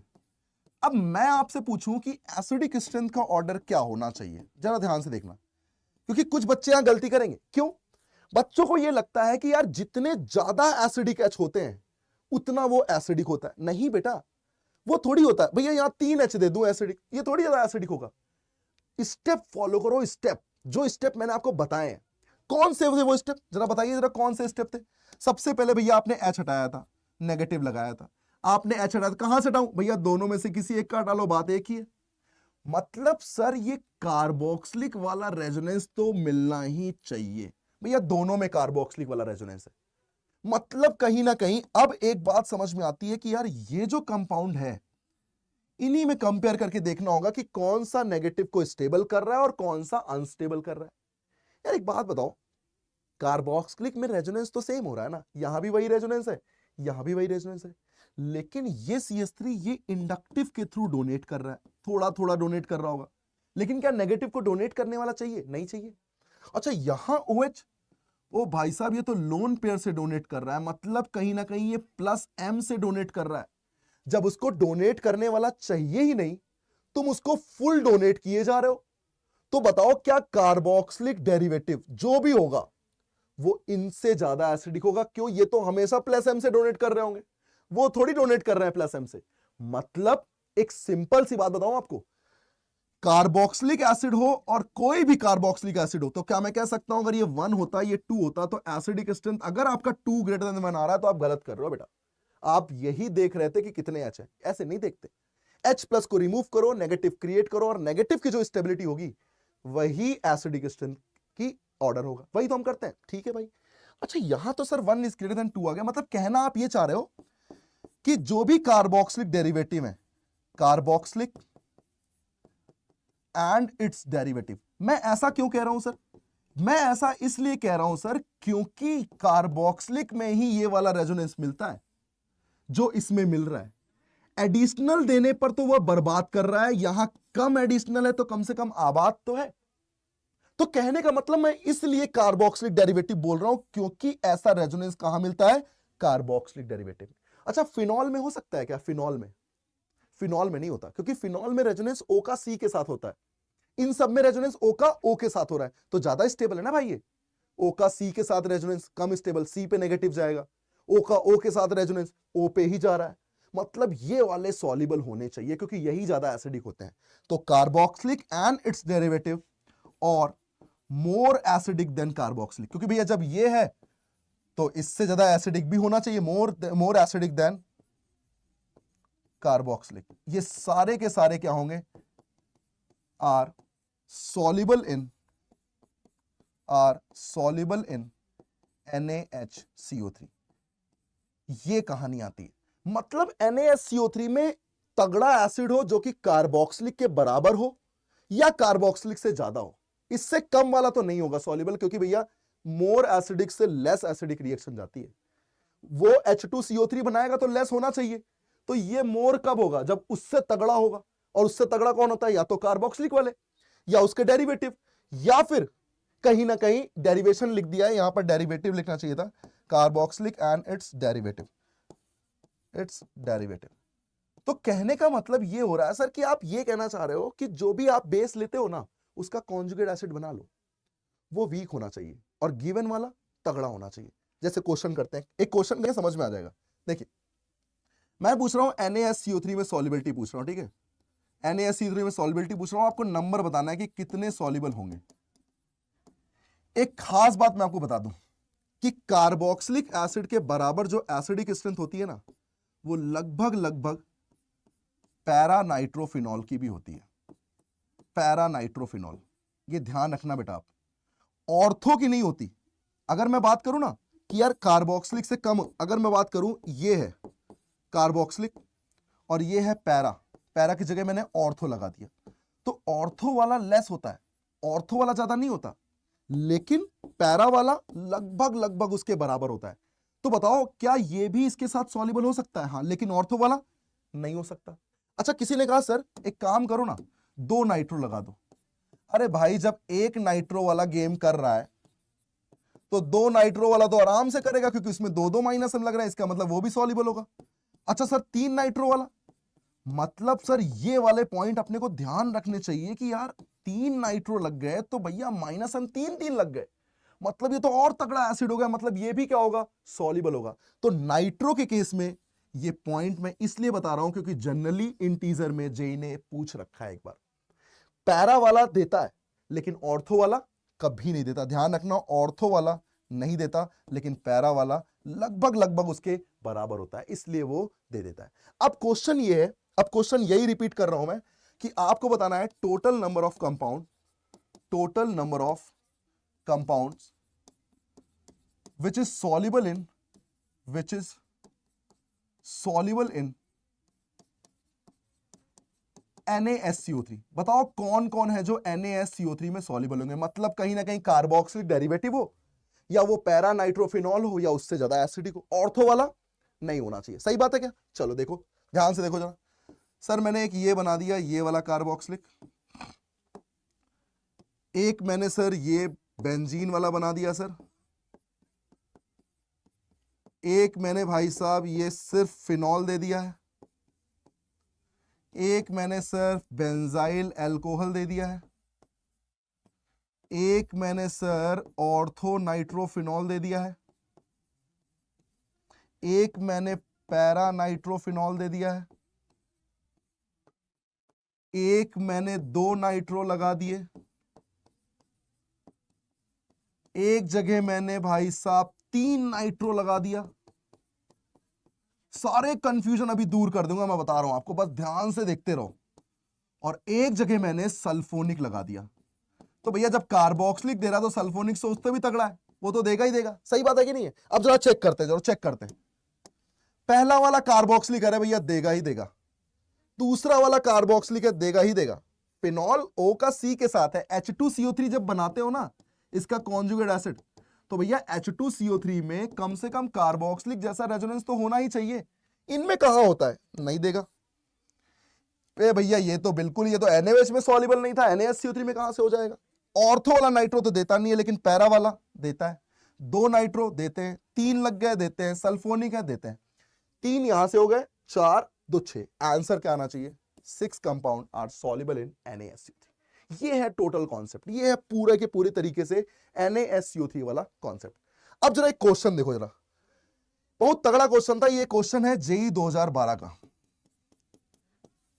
अब देखिए कितना तगड़ा क्वेश्चन था ये, मल्टीपल चॉइस क्वेश्चन है, सिंगल चॉइस नहीं था, मल्टीपल चॉइस था। अब क्या है क्वेश्चन, जरा ध्यान से देखिएगा। यहां थोड़ी सी मिस्टेक है इस क्वेश्चन में, यहां OH लगा दो। अब जरा चेक करना, पहले मैं आपको समझाता हूं ये क्वेश्चन है क्या। इस क्वेश्चन ने ये बोला कि मेरे पास एक कंपाउंड है, एक कंपाउंड है जिसमें मैंने कहीं ना कहीं कंटेनर है जिसमें मैंने कंपाउंड 1 को डाला और कंपाउंड 2 को डाला। कंपाउंड 1 को भी डिप कर रहा हूं और 2 को भी डिप कर रहा हूं, और जब मैं NaOH के साथ डिप कर रहा हूं तो भैया 1 और 2 अलग अलग डिस्टिंग्विश होने चाहिए। कहने का क्या मतलब हुआ कि यार अगर NaOH में इन दोनों को अलग अलग करना है, तो एक सॉल्युबल हो एक सॉल्युबल ना हो। क्यों यार, जब दोनों सॉल्युबल हो गए तो मैं कैसे पहचान पाऊंगा कि यार ये वाला NaOH के साथ सॉल्युबल है, ये वाला भी सॉल्युबल है। अब मैं अलग अलग कैसे करूं कि कौन क्या है? अलग अलग तो तभी हो सकते हैं ना जब एक सॉल्युबल हो और एक सॉल्युबल ना हो। सही बात है। ठीक उसी तरीके से इसने ये बोला कि यही 1 और 2 मैं फिर से डिप कर रहा हूं, लेकिन अब जो सोल्यूशन है वो NaHCO3 का है। वो किसका है? NaSCO3 का। और बाद में 1 और 2 अलग अलग होने चाहिए। मतलब यहां फिर से ये बात आई कि NaSCO3 में एक सॉल्युबल हो एक सॉल्युबल ना हो। यार ये बताओ, अगर दोनों सॉल्युबल हो गए तो क्या मैं अलग अलग कर पाऊंगा? या फिर दोनों सॉल्युबल नहीं हुए तब भी तो मैं अलग अलग नहीं कर पाऊंगा? मैं अलग अलग तभी कर सकता हूं जब एक सॉल्युबल हो और एक सॉल्युबल ना हो, तभी तो अलग अलग कर सकते हैं। अब पढ़ो जरा क्वेश्चन को। कहता है identify the binary mixture, identify the binary mixture that can separated into the individual compounds. Individual compounds में सेपरेट होने चाहिए। The differential extraction shown in the given scheme. जो भी स्कीम दी हुई है, ये स्कीम ये कहता है कि कंपाउंड 1 और 2 का मिक्सचर है, NaOH के साथ मिलाया तो भी अलग अलग होने चाहिए, NaSCO3 के साथ मिलाया तो भी अलग अलग होने चाहिए। मेरे ख्याल से आपको क्वेश्चन तो समझ में आ चुका है। अब जरा ऑप्शन के थ्रू चेक करते हैं कि क्या ऑप्शन सही है या गलत है। देखते हैं, पहला ऑप्शन चेक करते हैं।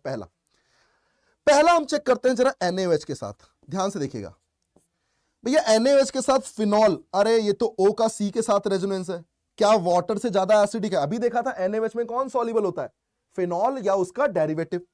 तो सर ये तो सॉल्युबल है। कार्बोक्सिलिक, अरे यार ये भी सॉल्युबल है। भाई दोनों सॉल्युबल हो गए, अलग अलग कर पाओगे क्या? नहीं कर पाओगे। पहला ऑप्शन तो गलत हो गया सर। दूसरे ऑप्शन पे आते हैं।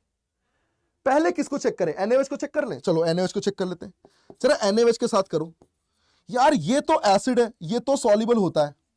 भैया जब फिनॉल हो रहा है तो एसिड तो दौड़ के होगा भाई। यार ये बेंजाइल अल्कोहल है। कोई भी अल्कोहल, मेथनॉल को छोड़ दो तो कोई भी अल्कोहल NaOH में सॉल्युबल नहीं होता, क्योंकि वो वाटर से ज्यादा एसिडिक नहीं होता। तो ये तो अल्कोहल है, यार ये सॉल्युबल नहीं होगा। ओ भाई साहब, एक सॉल्युबल है एक सॉल्युबल नहीं है, अलग अलग कर सकते हो। मतलब NaOH के साथ कंडीशन सही बैठ रही है। अच्छा जरा NaSCO3 के साथ भी चेक कर लें क्या, जिससे दोनों समझ में आ जाए, क्योंकि अगर दोनों के साथ होगा तभी वो ऑप्शन सही होगा। NaSCO3 में मैंने अभी बताया था कार्बोक्सिलिक या उसका डेरिवेटिव। यार कार्बोक्सिलिक तो है भाई, मतलब सॉल्युबल है। अरे ये तो अल्कोहल है, ये थोड़ी सॉल्युबल। ओ भाई साहब, बी ऑप्शन बिल्कुल सही बैठ रहा है, बिल्कुल सही बैठ रहा है बी ऑप्शन। एक कर रहा है एक नहीं कर रहा, दूसरे वाले में NaSCO3 में भी एक कर रहा है एक नहीं कर रहा। मतलब ये जो ऑप्शन है ये बिल्कुल सही बैठ रहा है इस कंडीशन के थ्रू। लेकिन मल्टीपल चॉइस क्वेश्चन है, फिर से चेक करते हैं सी ऑप्शन जरा। ये C6H5 है, 45 नहीं है, ठीक है। अब मुझे बताओ जरा NaOH के साथ चेक करो। यार NaOH के साथ अल्कोहल तो नहीं करता, फिनॉल कर देता है, ठीक है भाई। अच्छा NaSCO3 को भी चेक कर ले, एक तो सही बैठ रहा है। जरा NaSCO3 के साथ भी चेक करो। NaSCO3 के साथ कम से कम कार्बोक्सिलिक वाला हो तब तो हो सकता है। ये दोनों OH वाले हैं यार, ये तो ना तो ये सॉल्युबल होगा ना ये सॉल्युबल होगा। मतलब एक कंडीशन तो जा रही थी सही, लेकिन दूसरी सही नहीं गई। तो जब दूसरी सही नहीं गई तो सी ऑप्शन क्या हो गया? गलत हो गया। जरा डी को चेक करो, आप चेक करो डी को। पहले चेक करेंगे NaOH के साथ, पहले चेक करेंगे NaOH के साथ। यार NaOH के साथ एक तो सॉल्युबल नहीं है, कौन सा दिख रहा है भाई? ये सॉल्युबल नहीं है।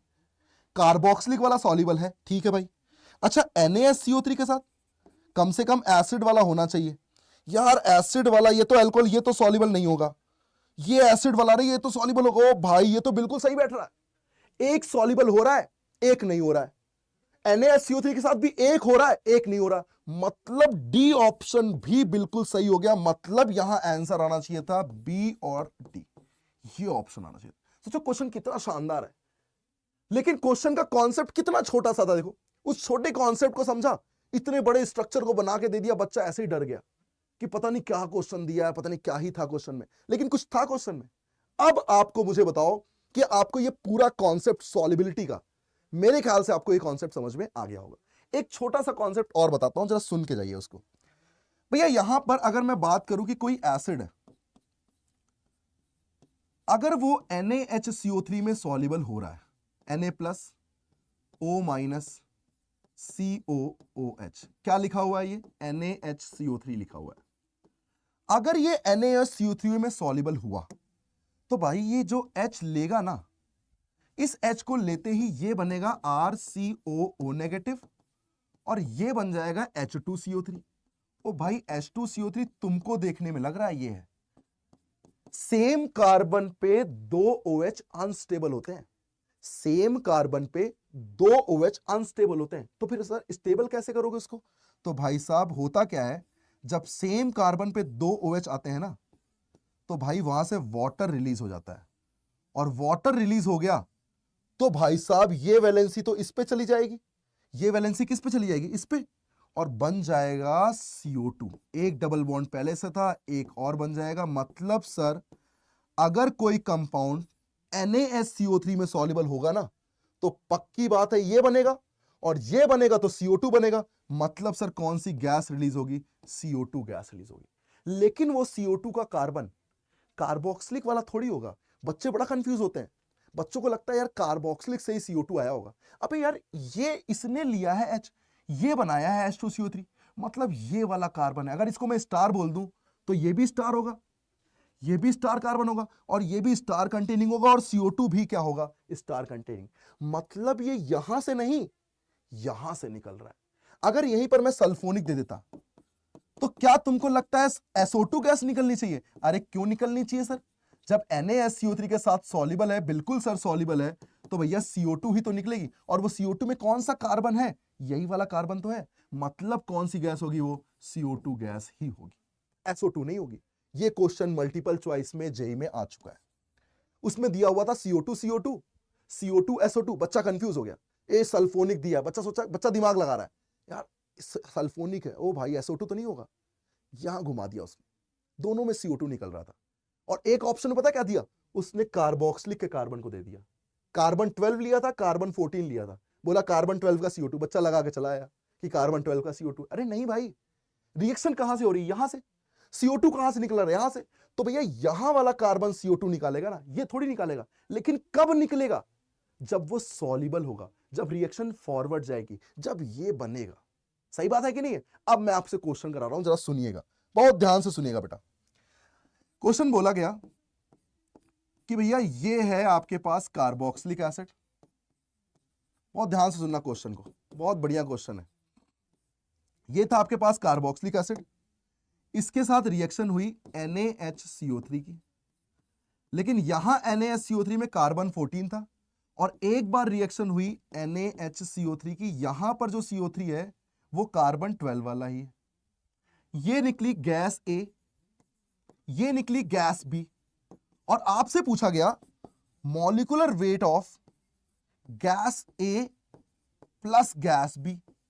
अब बच्चों को लग रहा है कि CO2 निकले होंगे, वो भी यहीं से निकले होंगे। नहीं भाई, एक यहां से निकला होगा, एक यहां से निकला होगा। मतलब एक निकला होगा कार्बन 12 वाला CO2 ये, और एक निकला होगा ये CO2 जो कि कार्बन 14 वाला होगा। जरा मॉलिक्यूलर वेट चेक करो, 16 16 32 32 और 14, बेटा ये तो 44 हो रहा है। 32 और 14 46 हो रहा है, और ये गया 16 16 32 और 12 44। जरा काउंट करो, 44 और 46 8 9 90 आ रहा होगा। तो इसका आंसर क्या आ गया? 90 आंसर आ गया। वरना आप आंसर 88 करके आ जाते तो गलती हो जाती भाई। तो कॉन्सेप्ट अगर क्लियर है तो कोई दिक्कत आनी ही नहीं है, और दिक्कत आने ही नहीं देंगे भाई, क्योंकि कॉन्सेप्ट क्लियर कर रहे हैं, क्यों दिक्कत आने देंगे? सही बात है कि नहीं है? चलिए आगे की बात करते हैं। अब पूछा गया है रिएक्शन विद मेटल, मेटल किसके साथ रिएक्शन करता है? यहां किस मेटल की बात कर रहा है? जैसे सोडियम, पोटेशियम एटसेट्रा, इन मेटल्स की बात कर रहा है। अब जरा इनको समझना, इनका कॉन्सेप्ट समझना बेटा, इनके कॉन्सेप्ट से ही क्वेश्चन है। एक बात बताओ, यहां पर अगर मैं कोई एसिड ले लूं, कोई भी एसिड ले लूं, जैसे मैंने ले लिया ROH। एसिड कौन होता है भैया? जिसके पास एसिडिक H होता है, मतलब एसिडिक H, और EN कितनी होनी चाहिए उसकी? 3.0 से ज्यादा होनी चाहिए, तभी एसिडिक H होता है वो, वरना एसिडिक H नहीं होता। यही कॉन्सेप्ट है। जैसे ROH, RNH2, RC triple bond C, याद करो 3.25 होती है, याद करो, याद आया? इसकी 3.0 होती है। कार्बोक्सिलिक, ये सब क्या है? एसिड है। तो होता क्या है बेटा, जब ये सोडियम मेटल इनके साथ रिएक्ट करता है ना, बहुत ध्यान से सुनना क्योंकि पूछने वाला क्वेश्चन बहुत अलग है। जब ये सोडियम इनके साथ रिएक्शन करता है तो सोडियम की खास बात है कि सोडियम नोबल गैस कॉन्फ़िगरेशन में चेंज होता है Na+ और इलेक्ट्रॉन में। और इलेक्ट्रॉन अटैक कहां करेगा? इलेक्ट्रॉन अटैक वहां करता है जहां कमी हो। अब सोचो यार कि ROH से रिएक्शन हो रही हो, तो भाई ROH के साथ जब रिएक्शन करेगा ना इलेक्ट्रॉन, तो इलेक्ट्रॉन लेस ईएन से मोर ईएन जाता है। कमी कहां दिख रही है? H पे, तो अटैक भी कहां होगा? H पे। तो निकलेगा भी कौन? H। और ओवरऑल इलेक्ट्रॉन किस पे जाएंगे? O पे। तो रिएक्शन में क्या होता है? बनता है RO- और एक इलेक्ट्रॉन लेकर H बनता है H रेडिकल, और फर्दर H रेडिकल और H रेडिकल, क्योंकि H रेडिकल हाईली अनस्टेबल है भाई, अपने आप को फुलफिल करना चाहेगा, तो ये बनाता है H2 गैस। ये कौन सी गैस बनाता है? H2 gas. लेकिन अगर मैं बोलूं कि यार सर एक ही H तो लिया था, H2 कैसे बन गया? तो भैया यहां मैं कह सकता हूं हाफ H2 गैस आएगी, तो H2 गैस ही, लेकिन वो हाफ H2 गैस आएगी। अब इन सबसे इंपॉर्टेंट चीज कि भाई हाफ H2 का मॉलिक्यूलर वेट कितना काउंट करोगे जरा बताओ। अगर किसी बच्चे ने एक बोल दिया तो भाई हाफ से मल्टीप्लाई थोड़ी करते हैं, हाफ तो कोफिशिएंट है। H2 का मॉलिक्यूलर वेट तो 2 ही होता है, गैस का पूछा तो H2 का तो 2 ही होगा, ऐसा थोड़ी करोगे हाफ इंटू 2। तो ये गलती से बचना, आप इस गलती से आप बचोगे तो कोई दिक्कत नहीं आएगी। बात समझ गए? तो ये किसके साथ रिएक्ट करता है? React with acid, react with acid. और क्या फॉर्म करता है? It will form a half H2 gas, it will form a half H2 gas. ये बात खास है, इसी बात को आप ध्यान रखेंगे। नेक्स्ट अपना आता है मेटल हाइड्राइड। मेटल हाइड्राइड क्या करता है भैया? मेटल हाइड्राइड का मतलब हुआ NaH। NaH का मतलब क्या हुआ? Sodium positive H negative. H negative क्या चाहेगा? H+। H+ कहां से मिलता है भैया? वो तो एसिड से मिलता है, मतलब ये भी किसके साथ रिएक्ट करेगा? एसिड के साथ, मतलब रिएक्ट विथ एसिड ओनली। और बताओ एसिड से जब H+ लेगा, मान लो ये ROH है, एसिड से अगर H+ लेगा तो क्या वो पूरी तरीके से H2 गैस ही प्रोड्यूस करेगा? यही पूछा जाता है इनमें कि बताओ कौन सी गैस निकली, कितना मॉलिक्यूलर वेट हुआ। तो react with acid only and it will produce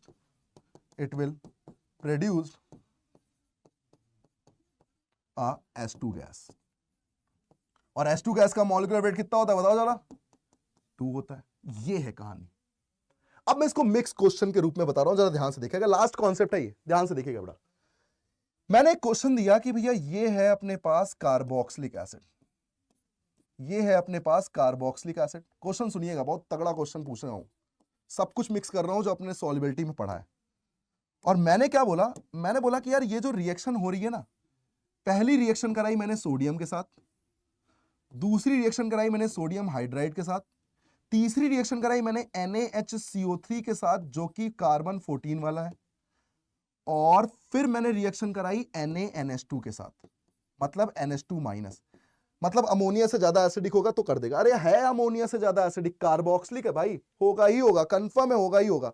तो ये बात समझ में आती है कि किस तरीके से यहां पर Na से रिएक्शन हो तो भैया हाफ H2 गैस आएगी, यहां H2 गैस आएगी, यहां CO2 आएगी लेकिन कार्बन 14 वाली आएगी, और यहां अमोनिया गैस आएगी। और इन सब का पूछ लिया मॉलिक्यूलर वेट। ये था क्वेश्चन। तो ऐसे लिख दिया gas A, gas B, gas C, gas D and find the molecular weight of gas A plus gas B plus gas C plus gas D। बताओ आंसर क्या आएगा? खत्म। ये कितना है? 2। ये कितना है? 2। 14 और ये 32, 46, ये 17 आ गया। काउंट करिए जरा, 7 6 13, 13 7 17, 7 4 1 5 1 6, 67 आंसर आ जाएगा। क्या आंसर आ जाएगा? 67। इस तरीके से आप इसको सॉल्व कर सकते हैं। ये है खास बात इसकी।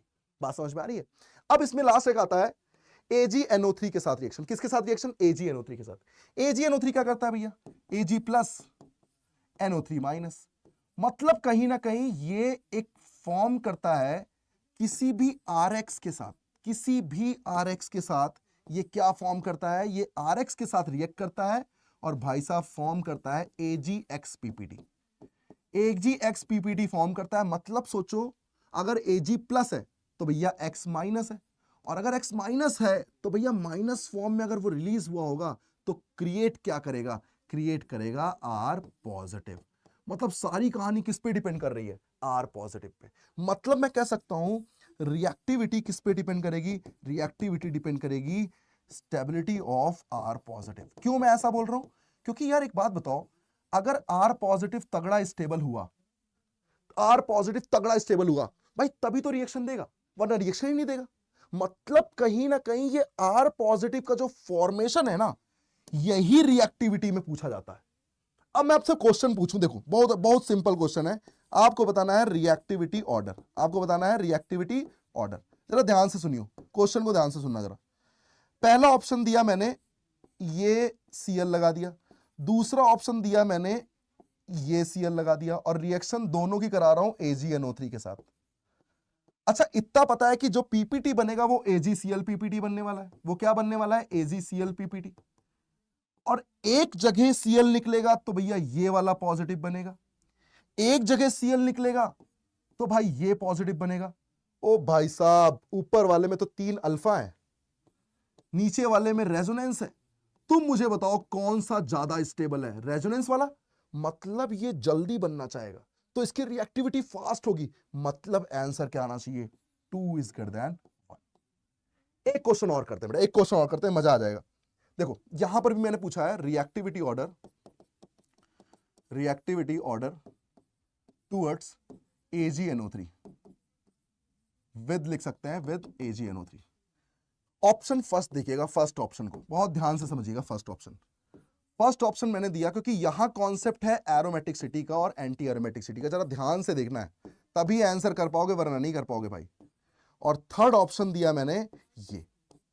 अब एक बात बताओ, जब पहले से रिएक्शन होगी AgNO3 की, दूसरे से होगी या फिर तीसरे से होगी, तो बताओ पहले से AgXPPT बन जाएगा और R पे पॉजिटिव बन जाएगा, मतलब ये पॉजिटिव बनना चाहिए और बनना चाहिए AgCl PPT। यार AgCl PPT तो चलो ठीक है, बट अगर इस पॉजिटिव की बात करूं या फिर इस पॉजिटिव की बात करूं या फिर इस पॉजिटिव की बात करूं, इन तीनों में अगर स्टेबिलिटी ऑर्डर में निकाल सकूं तो आंसर आ जाएगा। यार स्टेबिलिटी ऑर्डर कैसे निकालें, क्या क्या क्या करें कि स्टेबिलिटी ऑर्डर निकल आए? तो एक चीज समझ में आती है कि यार स्टेबिलिटी ऑर्डर निकालने के लिए ना, यार ये एंटी एरोमेटिक बन गया भाई, ध्यान दो, ये एंटी एरोमेटिक बन गया, 4n पाई, 4 पाई इलेक्ट्रॉन, ये भाई साहब 2 पाई इलेक्ट्रॉन है। ओ भाई साहब ये तो एरोमेटिक बन गया, और यहां तो सिर्फ रेजोनेंस है, सिर्फ रेजोनेंस, नॉर्मल रेजोनेंस है। तो बताओ सबसे स्टेबल कौन सा होता है, रेजोनेंस या एरोमेटिक? एरोमेटिक। हाईली अनस्टेबल कौन सा होता है? Highly unstable, anti aromatic. इसका मतलब सर ये तो रिएक्शन ही ना देना चाहेगा, लेकिन ठीक है आपने रिएक्टिविटी पूछा है तो सबसे लोअर तो पहली आनी चाहिए। तो बताओ आंसर क्या आएगा? आंसर आएगा 2 3 1। ये है कॉन्सेप्ट। इस तरीके से हम देखते हैं AgNO3 के साथ रिएक्शन। तो मेरे ख्याल से आपको ये AgNO3 के साथ रिएक्शन पूरी तरीके से क्लियर हो गई होगी। ये सब कहीं ना कहीं मेंस में आते हैं क्वेश्चन, एडवांस में क्वेश्चन आते हैं। तो सोचो अपने लिए ये टॉपिक, ये लेक्चर कितना इंपॉर्टेंट है।